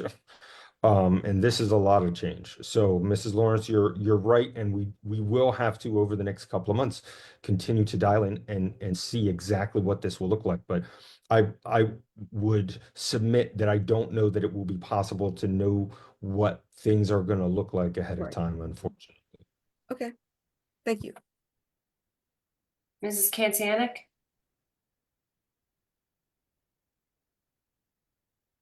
I think somebody was before me, but I already got to talk, so go okay. for it. Well, thank you for letting me talk, even though I'm not on this committee. I just wanted to echo some of the things Mrs. Lawrence was saying. And I think also Mr. Heidel said, I would like these to be non-consent, the cuts and moves and things. And I think along with what she was saying, even if we don't know for sure what's going to happen next, I think some sort of idea or projections or possibilities would be helpful and cut down on some of that miscommunication. Because it is also important to know what is left. Like she was saying, if we're cutting something, music personnel, well, who is left in the music department? People don't know, or what are the counselors left? I mean, I know that Mr. Rodriguez just went through that, but there's so much going on. I think people want to know what is going to be left if we're cutting, because otherwise all you're hearing is the cutting. So that was my part, but I wanted to just stress that this be non-consent. And also, is this going to be voted on this next week? I missed a little bit of No, when so we're I doing think this. the consensus of the group was to not pass or put forward any preliminary budget in April, put it forward in May and potentially not even do it at the originally scheduled board meeting of the 15th. And per Mrs. Bearden, we need to all look at calendars. I know she mentioned the 22nd, but we'll figure that out offline. So Okay. nothing So this month. Okay, thank you.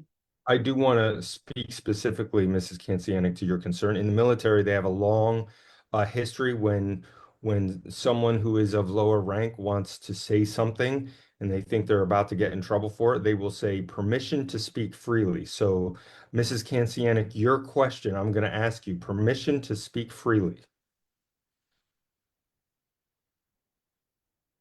Sure, I guess. Okay.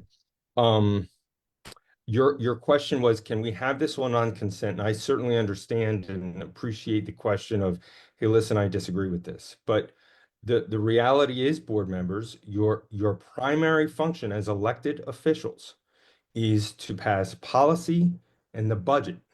So you cannot ask Maureen and I to put on a non-consent item to say, hey, listen, I know the budget has to be passed, but I'm not going to say yes to music, or I'm not going to say yes to counselors, or I'm not going to say yes to home and school.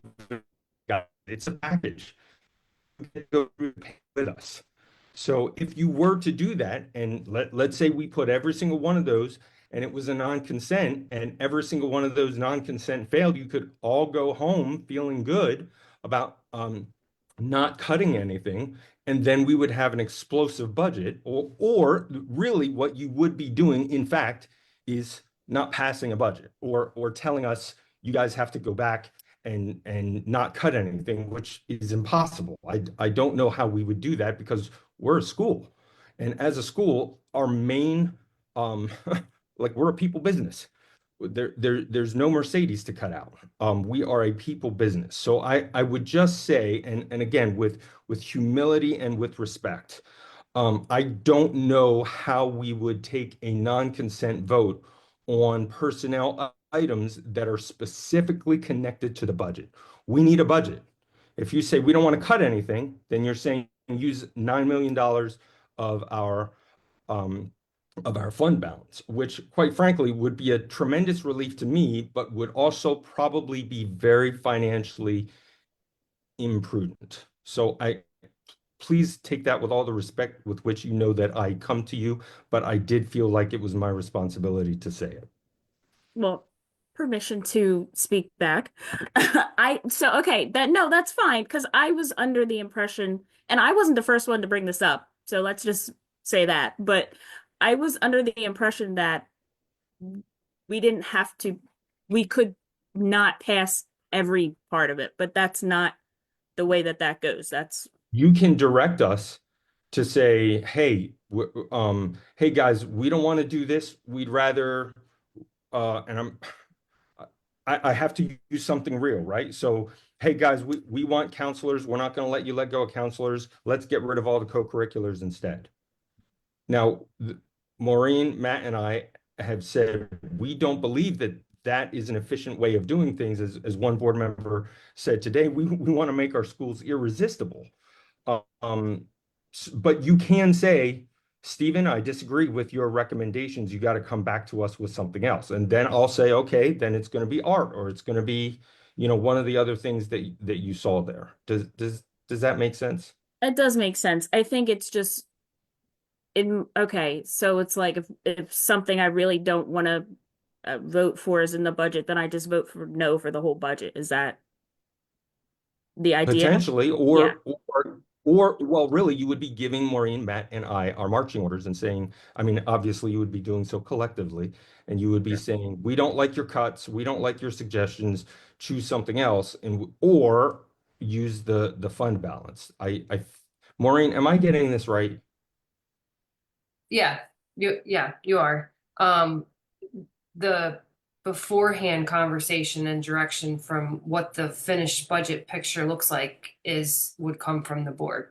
I'm happy to put together budget A and budget B, but I mean, we have to come to some conclusion as to what goes into those, because of the distress situation that we're in. So we can't pass an unbalanced budget. So if we just keep saying no to the things, we have to replace it with some new things that need to be considered. Does that, I think. I'm going to take advantage of my position as the chairman of this committee to make a comment or two. First of all, we were all emailed in the fall a staff directory. What do people do? Who's at Rupert? Who's at Edgewood? Who's at the high school? It's all in the directory. And I think we as board members need to be responsible. Do your homework.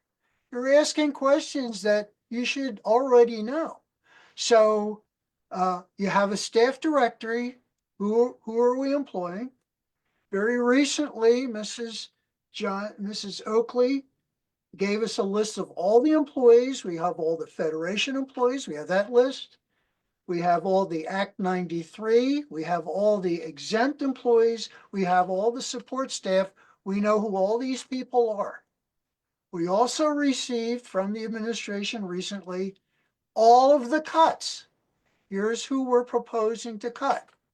So we're responsible for what's getting close to $100 million budget. And we have to not lay it all on the administration. We also have to be willing to do our own homework so we can ask intelligent questions. And as Mr. Rodriguez said, hey, we can pass a budget. We don't have to cut anything because we have a $27 million surplus. But then in a year or two, it goes away, and now we're really in a tough spot. Okay, I'll stop there. And I'll ask Mrs. Oakley to continue. Mr. Klein? Mr. Rodriguez, I'm going to respectfully disagree with what you said. You said that we won't have any idea what the cuts are going to do to programs. When do we do course requests at the high school? We're doing them now. So by the end of May, we will know the number of teaching sections available with the proposed staffing. We will know the average class size per course, and we will know the impact of program before we have to vote on the preliminary budget, correct? Yes. Same thing at the middle school also, correct? Yes. I need that information before I vote in May. Okay. Thank you. Mrs. Johnson? So I've got two more things. Most of the cuts, or many of the cuts, are things that were added during the pandemic, correct? Some. I mean, obviously library and music, which are two of the items I know are causing the most alarm, to be honest with you, are pre-pandemic. To the degree that you can explain this process, can you share why all of the proposed cuts aren't things that are being cut from pandemic era spending? Does that make sense as a question? What Yes. was the thought that went into, for example, library and not moving coaching back to teaching? Because those were teachers on assignment doing the MTSS coaching. And that's an area where I'm thinking, why this and not that? Yeah, great question. The reality is that in terms of, like, this is where we have to make judgment calls and value calls. We have the middle school, which is in comprehensive school improvement, or CSI, which means they are one of the lowest middle schools performing in the state, which, by the way, everyone already knows how I feel about ranking schools. It's not appropriate, but we have the designation and we are required by law to deal with it. We have a high school in ATSI, which is the second ranking, and then we have elementary schools in TSI, which is the lowest or highest ranking, depending upon how you look at it. So basically, there's you're okay, you're in the bandwidth, and then it goes TSI, not good, ATSI, worse, and CSI, the worst. And we have I think, all but one of our schools in one of those designations. So taking our foot off the gas in terms of correcting some of our tier one instructional problems or instructional deficits is, in my professional opinion, not an option. To do so will put us in further dire straits and more trouble. And I think that the board members have seen through the updates with our curriculum committee, Mr. Oxenford and others, we have been making excellent progress and excellent growth. I don't even like going from 9 to 5, but knowing that we have to cut everywhere, it seems prudent to make that cut. Library, like art, like music, like co-curriculars, is not a requirement as such. And as we have continued to ask questions about what other schools like us do in this situation, many schools have already gone to an adult supervised but non-librarian situation. So to answer more questions, what we would do in this circumstance, and Maureen built in the budget, is we would be transferring, because I know we say cuts a lot, but really we're only actually looking at, possibly 3 layoffs overall, maybe 4 layoffs overall.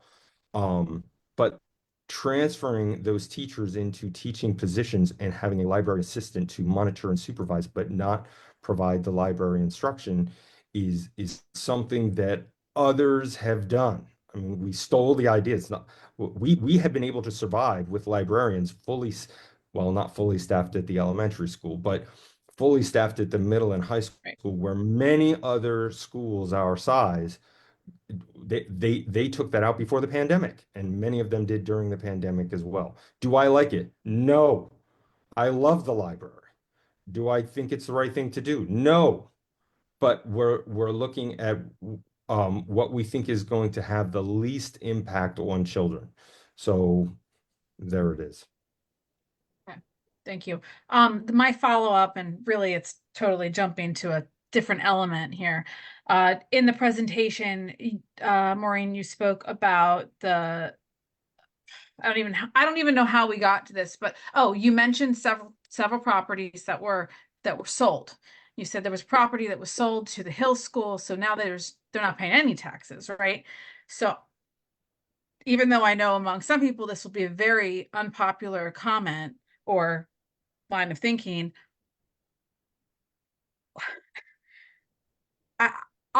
first a comment. There's so much in lost tax revenue in general when obviously any nonprofit owns property, we don't get taxes. That's kind of understood, that's baked in. But when the Hill School buys like new properties that they don't currently own, like, is there any recourse for us to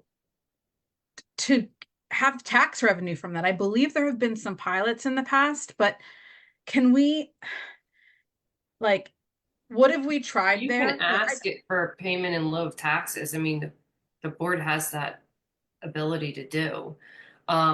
As far as the Board of Assessments granting them nonprofit status on that property, I mean, that's really out of our. Yeah, it's not our, like, we don't get to statute. decide that. Yeah. Understood. I guess I'm gonna just say again, can we please ask them for payment in lieu of taxes, particularly on any new properties they buy? But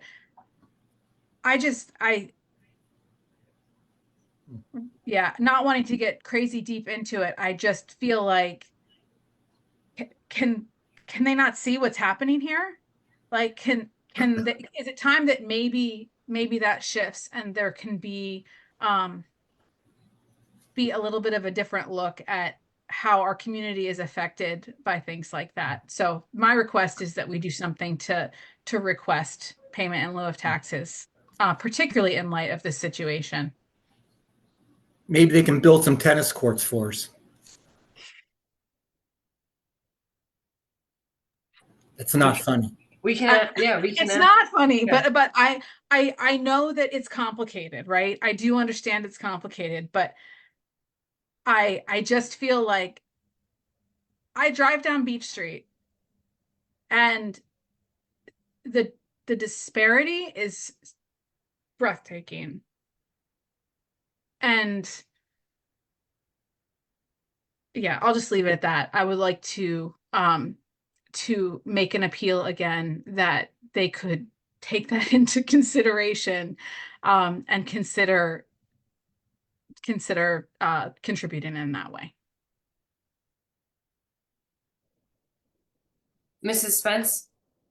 Yes, my question is, where are we with the governor's budget? Do we have any idea of a preliminary budget yet? Is there any like inkling of whispering about where we will be, where we will fall? So the governor did his budget presentation in February, and they have not yet passed. They'll just pass their budget when they, I guess, finish all their caucusing and all the things that go on at Harrisburg. So Yeah, I know they did it. He did a preliminary in February, but I mean, a preliminary is never what ends up being the final budget, right? And so, is Yeah. there any idea based on our representatives or anyone that has like an ear to how negotiations are going with that budget? May I jump in? So after the preliminary, like the governor's proposed budget, like you said, they have a bunch of appropriations hearings, and they bring in the rep I work for is on that committee. And they bring in all the different departments and go through all the stuff and ask all their questions. And then they go back and they have weeks and weeks and weeks of session.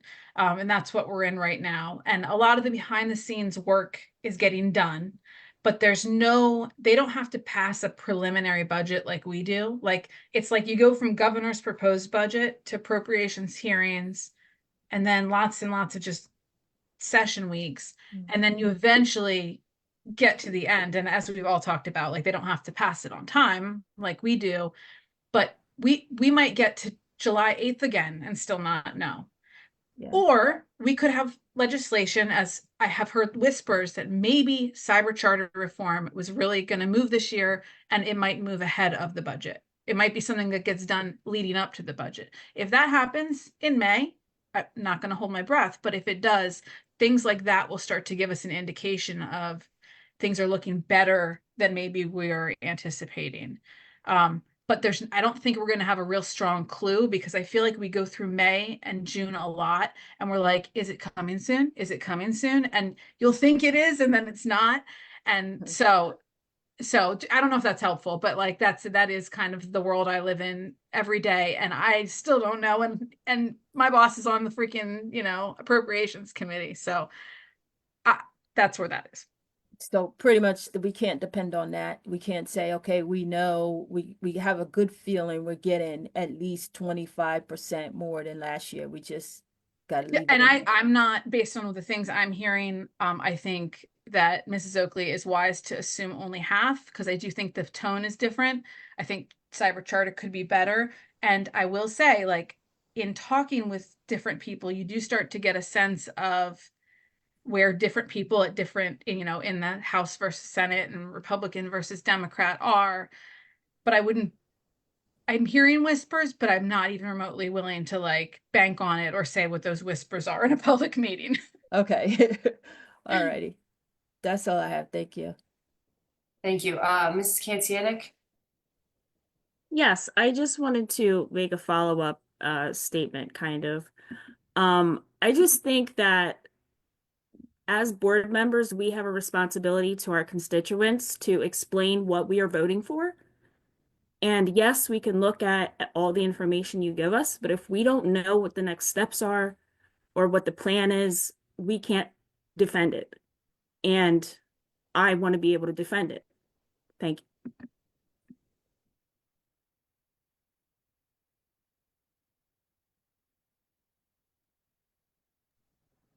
We can and absolutely will do that to the degree that is possible. I appreciate all of these questions and the difficulty of of the decisions before us.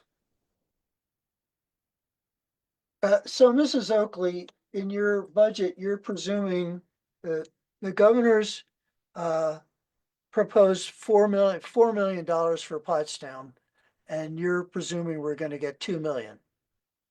About. Yeah, And also, I'm assuming that last year, I think we got about $6 million from the federal government. Looking at your budget. yes, that was COVID money. Well, Oh, you mean non-COVID total? yeah, I'm just looking at the bottom line where it says total local, total state, total federal. Yeah, I think it's around 5 million. So you're assuming, I mean, last year, according to your budget, as posted on the website, you have $6.1 million from the federal government in the current school year. And you're assuming we're going to get the same amount. Would that be correct, more or less? Yeah, I'd have to look at, yeah, all of the federal revenues flat. I did not reduce any of the federal revenue. The only thing that wouldn't be included if there was funding from COVID, that federal money would come out. Okay. Well, I just like to point out for that the federal government is in a major cutting mood. It's cutting a lot of things, including the Department of Education. And while some of those things may be off to other agencies and so forth, I don't think the trend in the federal government is to provide us more money. In fact, it may be a lot less. So I said previously, I don't think anything's going to get better in the next few years. It's only going to get worse. Something to bear in mind. So with that, having said more probably than I should have, I will, unless somebody else has some other comment or question, I will call this meeting to an end. I think you need to ask for public comment. I don't know if we have any. Thank you for pointing out that oversight. We have one. Well, let's go ahead then.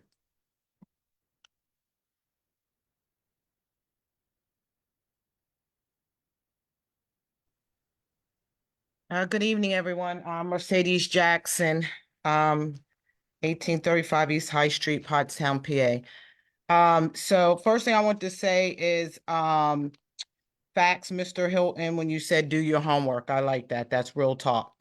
So earlier there was some dilemma going on, and they were talking about parents saying, teaching their kids at home. And I think it was Mr. Heidel who said, I will not tell parents how they should parent, but I will. So there are parents who are dumb as hell, and you want to teach your kid at home? Come on, man. Don't do that. Sometimes it's straight off of pure laziness because you don't want to get up. You don't want to put on some clothes, and you don't want to go out. You don't want to do your hair. No, you're doing your kid a disservice. Now, if you're smart, then it's fine. But if you're not that smart, no. And on top of that, children need to have social interactions with other human beings. There are kids out here that are just straight up weirdos. I've seen a group of kids are standing in circles, hanging out, and they're all on their phones. Oh, no. I'm from the old school. You put the phone away and you talk to the people who's in front of you, because we are not promised tomorrow, and you never know when that may be your last day. I also wanted to say May 17th is Pottstown's Got Talent, y'all. So practice, and please come out and share your hidden talents with the community. Thank you so much, guys, for all you're doing. This is some good conversations going on. Thank you. Have a blessed night.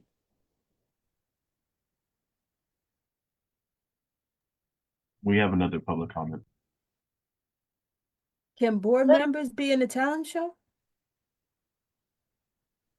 No? Hello, can you hear me? Yes. This is Angela Yoakum. I live on North Charlotte. I'm a proud Pottstown alumni. I've been a nurse at Tower Health for 25 years. My husband also Potsdam alumni.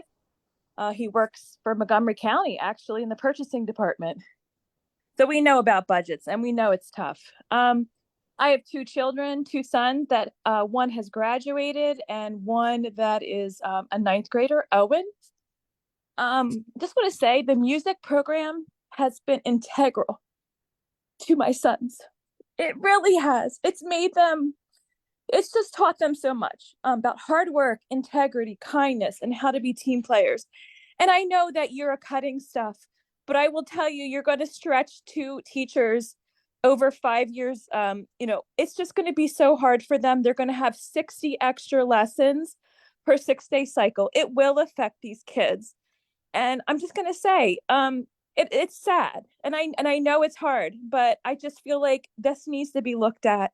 I don't even have a stake anymore because my kids are going to be older. It just makes me sad knowing that other kids in Pottstown won't have the same great experience that my kids did. Owen has learned 4 instruments and he loves band so much. He actually goes down to the 7th and 8th grade band and helps them out in the middle school. It's just amazing. And it makes him a better student.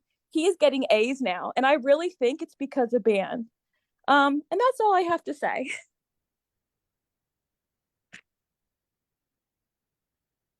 Well, thank you.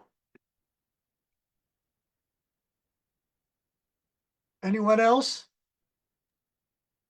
Not at this time, Mr. Hilton. Well, thank you. I will now, having made up for my error, adjourn this meeting. And that's me. Okay, so we are going to go into the public relations and community engagement meeting. First up is public comment.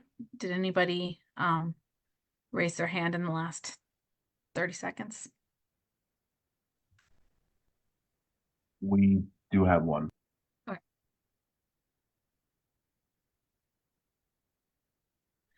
It's Mercedes Jackson again, guys.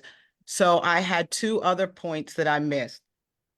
What I also said about the parents who want to teach their children at home who are dumb as hell. Also, for the ones who wanted them to stay home because of bullies, right? Yes, bullying happens, right? But then that's when you take them to Mr. Knight over at the Edgewood. He has martial art classes Monday through Thursday, 4 to 5, and they are free. You have to learn how to whoop some tail. Okay? Okay. Last thing I wanted to say is, under the Pottstown School .org website, is there any way that FAC could be put under there under quick link parents? They have parent resources. I thought that would be great. So anybody's coming in the community, they can, we could be under there. So they have, know that there is a group of parents who are very passionate about our children's education and having the bridge with the school district and administration.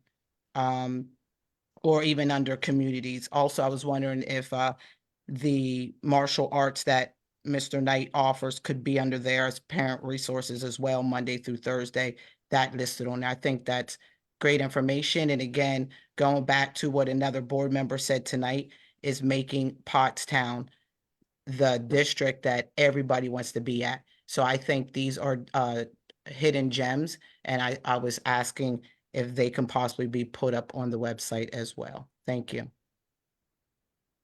Thank you. Mrs. Johnson, Yeah, we don't typically comment on public comment, but go if for you it. don't mind, since Mrs. Yeah. Jackson is a regular, she's already gone. I was just gonna say, Mrs. Jackson, we can talk about that at our upcoming meeting. I think we have a meeting coming up with FAC. So we'll just put that on the agenda. Okay, thank you. And to answer Deb's question earlier, she said, can board members participate? If you are a Pottstown resident and you pay taxes in Pottstown and family, absolutely you can. So you better bring it. Thank you for listening. Thank you. Okay, so the agenda for tonight's meeting is fairly brief. I did want to highlight a couple of advocacy related events. Just seems all the more fitting with our budget woes to make sure that our lawmakers are hearing from us about what we need from them. And if anybody notices if I get any dates wrong, this is the best I have right now. Feel free to interject if there's an updated date. On April 25th, we have as board members, the IU legislative breakfast. Also on April 25th, there's a press conference with the Voices for Education, which will feature a bunch of our students and other students in Montgomery County talking about the importance of public education. On April 29th, there's going to be a tax town hall held by Power Interfaith. They're going to be really looking at property taxes and the role that they play in our local schools, and education more generally, I'm pretty sure is going to get talked about. Mr. Rodriguez is one of the presenters at that. May 12th is PSBA Day on the Hill. That's what you have to, Ms. Kancianik, right? Okay. And May 13th is PA Schools Work and Power and other not advocacy groups having an advocacy day. So I guess we're gonna hit our lawmakers back to back with that. So I would encourage all board members to make sure to attend one of these events and make a personal contact with both our state rep and our state senator so that they are hearing from us about what a high priority these things are. For the May 13th Advocacy Day, it's possible there will end up being a bus going from Pottstown. So stay tuned for more information on that, which is giving me slight flashbacks to 2019, I have to say. There's some parallels there. Another advocacy thing I want to highlight, there is a Letters to the Editor project going on, coordinated by the Montgomery County legislative group that was assigned to, but also reaching out beyond that, encouraging folks, and this is not just for board members who are on this meeting, this is for students, this is for local parents, this is for the grandmother who's watching from out in Altoona. It does not matter what part of Pennsylvania you're from or if you're even in Pennsylvania, because we're at a point right now where we need to keep talking about why public education matters. That is the theme of these letters to the editor, and there are a number of people signed up, working on them, writing them. And I'm encouraged by that because I think it's a message that goes beyond just, like any given year's budget or any particularly tough situation that we might be in. Public education is one of those things that people are quick to talk down about without understanding the incredible value that it brings. I often think of it as being almost magical. Like we take for granted the power of public education because it's just the water we swim in. We just live in a society where even though the schools are often not equitable, public education is available to each and every student. And that is an incredible blessing. And I want us to, I think we all know that. That's why we're here. But I think we need to keep talking about it. So I would encourage you to jump in on that Letter to the Editor project if you have not already. Any questions? I know I'm kind of hitting you guys with a list right now. Not education advocacy, but on the more community engagement side, and not on the agenda, I'm just throwing this in there. This week, I and Mr. Amato and Mr. Hilton, and maybe somebody else was there and I didn't see you or I'm not remembering. We're at a showing for the documentary that Evan Brandt was involved with, which is called Stripped for Parts, and it's about the demise of the newspaper in America. It was a good documentary, but it was horrifying. So like good in the worst way, because it highlighted the disservice that is being done as vulture capitalists basically take companies and strip them for parts, suck the value out, and then discard them because they don't understand that, like public education, they do not understand the value that quality journalism gives our communities. So that was a phenomenal documentary. So huge thanks to Evan, who I'm pretty sure has been watching this board meeting, for doing all the work that went with that and working with all the folks, because it's a really important piece of the puzzle, as it relates to having a just and transparent society. John, not to put you on the spot, but I just feel like you have something to add to that. I always love not being put on the spot, so thank you very much. So I was just making some notes about things that I wanted to say when we went through all the committee members and got around to non-committee members. And a couple things come to mind, and I'll work backwards. So you talked a little bit about the documentary that we went to see, and the fact that hedge funds perhaps don't appreciate the value of journalism, and the attack that is now being placed on public education, not just in Pennsylvania, but across the country. It's not because they don't appreciate the value. They just plain don't care. At the end of the day, they just plain don't care. And the only thing that they are interested in is their own self-serving needs, period. Or maybe they do know the value of it. Yeah, and that's why, yes, exactly. Like maybe, maybe there's an element there of. Let's see if we can keep people in the dark by eliminating means of them being able to get responsible, trusted information, and let's eliminate the way that they can receive educational opportunities that they can use to then become successful people. Yeah, I got it. Believe me, I have my feelings about people who want to do that.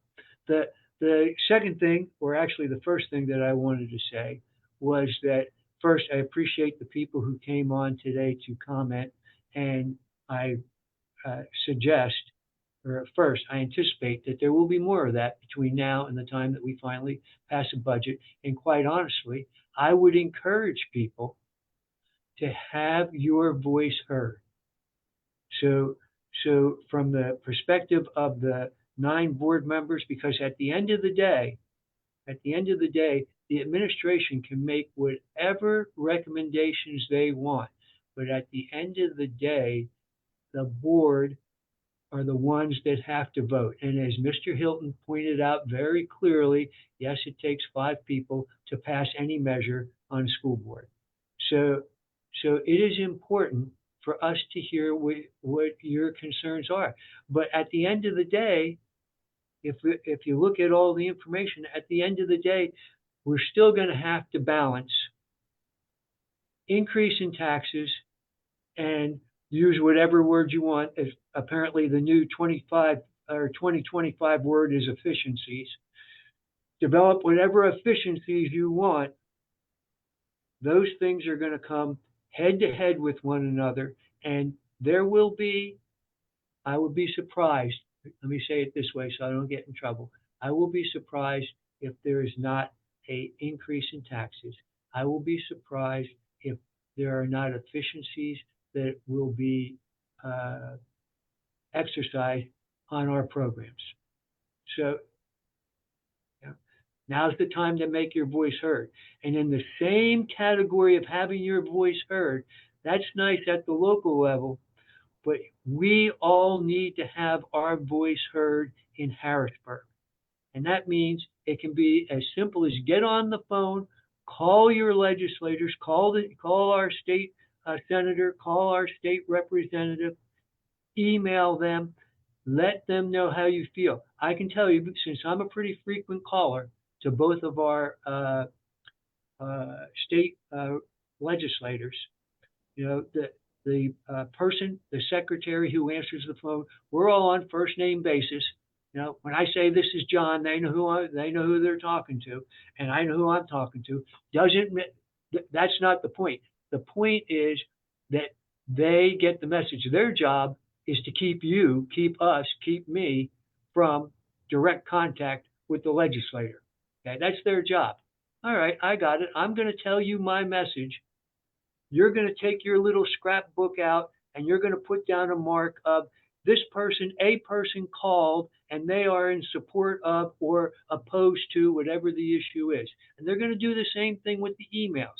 And every single legislator, and since Mrs. Johnson works in that area, she knows every single legislator is going to look at the scorebook and see what their constituents are saying. And they're going to do one of two things. They're going to either follow what their constituents say, or they're going to go against it and fear the response the next time there's an election. So we all need to make sure that people in Harrisburg hear our voice, because in Pottstown, we've been underfunded for over 10 years at the rate of about $10 million a year. So being $9 million in deficit, hey, give me that $100 million that you should have given me to begin with, and I think we'd be in better shape. They need to hear that message from everybody. Now I think I'm done. I knew you had stuff to say. Okay, if there's not, you guys can raise your hands if you've got other stuff, but only because John brought it up. It is really interesting for me being on both the advocate and the receiver side as much as I am. And I've got to say how much it makes me appreciate the roles that so many different folks play.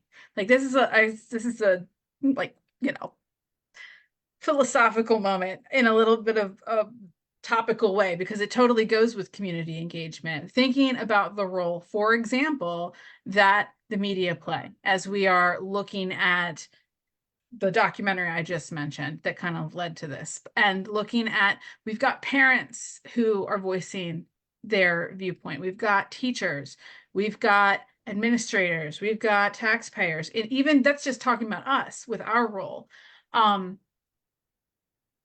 I certainly, I don't know who needs to hear this, but each role is so valuable.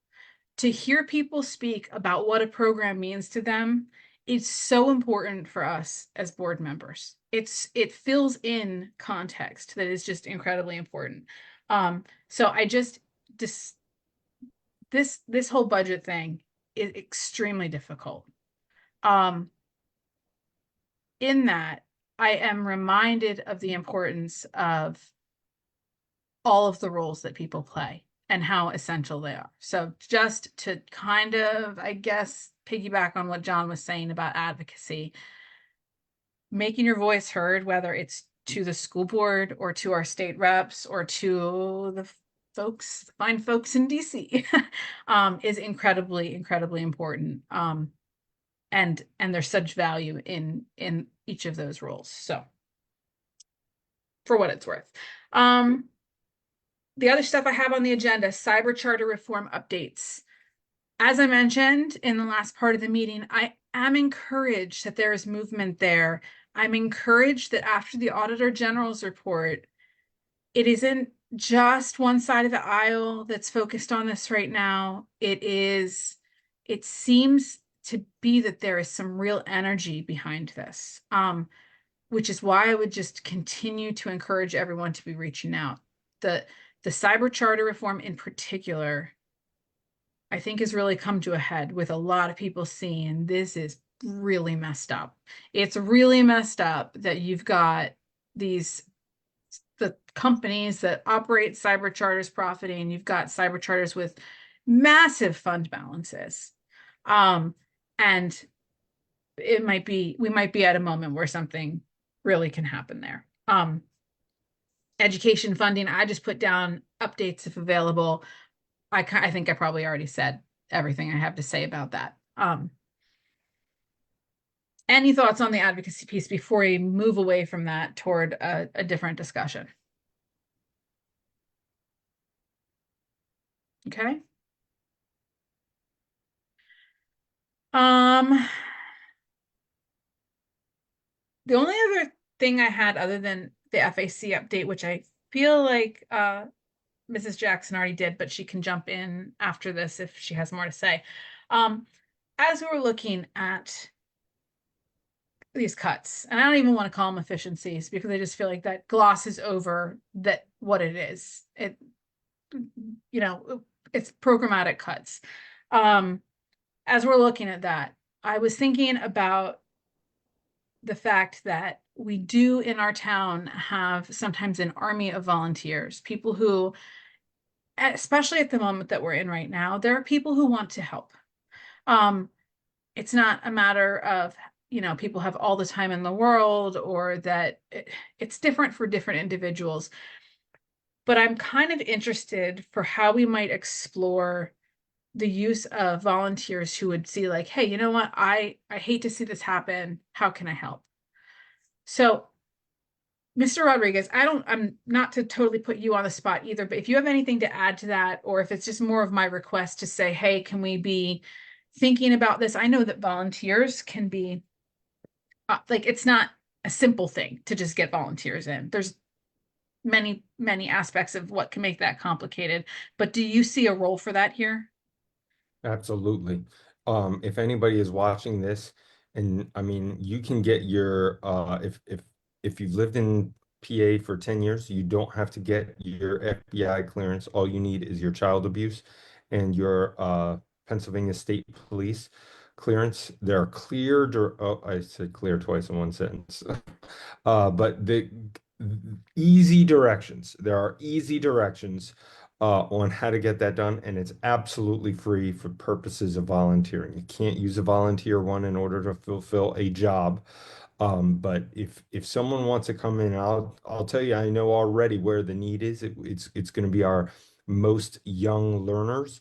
So those who are willing and have the time, I would start plugging them in at our elementary schools, potentially in the library, so that we could have volunteers read to our kindergarten and first graders, which, story time. How I remember story time. Yep. It's critical to develop a love of reading, and that is something that I'm not sure what we're going to do with next year. So it's a great idea and something that we can work on. We don't have to wait until next year. If anybody wants to do that, we could, pretty much plug you in and get you started quickly. Okay. If people were thinking that even for this year, which I realize we are getting close to the end of this year, but now or later, who would they reach out to? Oh, once they have their clearances, they can call 610-970-6603. That's our human resources office. And we can number one, get all your paperwork because we'll get audited and someone will want to know if we have all the correct paperwork. So assuming there's no, I mean, it doesn't matter if you got tickets and whatnot, but there are certain things that if it's in someone's history, it excludes them from being a part of the school, minus those criminal offenses. It's just a matter of making sure that you did the paperwork correctly, and then based on that person's desire, like I can imagine the phone call goes something like this. Hey, listen, every day from 9 to I don't go into work till 12. I'm bored. I'll do anything you want from 9 to 11, and I live right next to Rupert or right next to Barth or right next to Lincoln. Hey, guess what? We can train you, we can help you figure out ways to volunteer within our local schools and go from there. Great. I feel like volunteerism is something, certainly we've got folks who are interested in doing it. To me, it's partly about meeting the need, and it's also about building our community, because I do feel like whether someone is a parent of a student, like when my kids were young, and I know not everybody's a stay-at-home parent, but I was, and I had little kids, and they started going to school, and I started having a little bit of time when one was in preschool and whatever, my schedule worked out. It was really, it was the beginning of me being on the board, to be honest with you, because it was me getting involved in the school. Like I wanted to be plugged in where my kids were. And sometimes we have grandparents who would like to do that, or other community members. And I just feel like there is something really insightful about getting to be in the buildings, getting to serve, and getting to help where you're needed. And it wasn't anything glamorous, but it was consistent, and it was I think it was helpful to the teachers that I was helping out. So I just think it's a way that our community can come together, even when we're dealing with some tough stuff right now.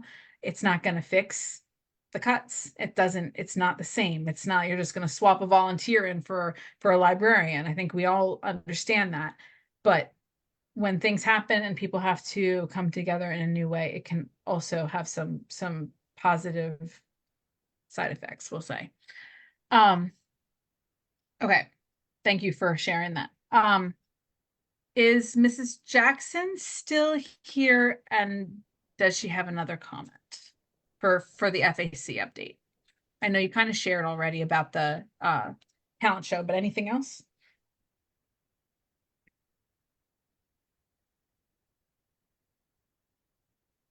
You there? Mercedes, if you're talking, I cannot hear you. Okay. Can you hear me? Now I can. Okay. No, the only update that we have is just that, the Pottstown's Got Talent that I stated already. Also we'll be meeting with Mr. Rodriguez. We put a date on the books before the school year. And so we're doing things we're being more due diligent with our time, not waiting last minute, getting ahead of the 8 ball, just so things can run more smoothly. And then hopefully it can be consistent, that it get to the point that people may not know that date, but they may know, like, hey, it's every other. If they didn't have something this month, and this is a month, there will be something, to be looking for that. So that is our end goal, is just to keep the community together, because we know that we're better together. So that's all we have for now. Thank you. Thank you. Any other comments from committee members?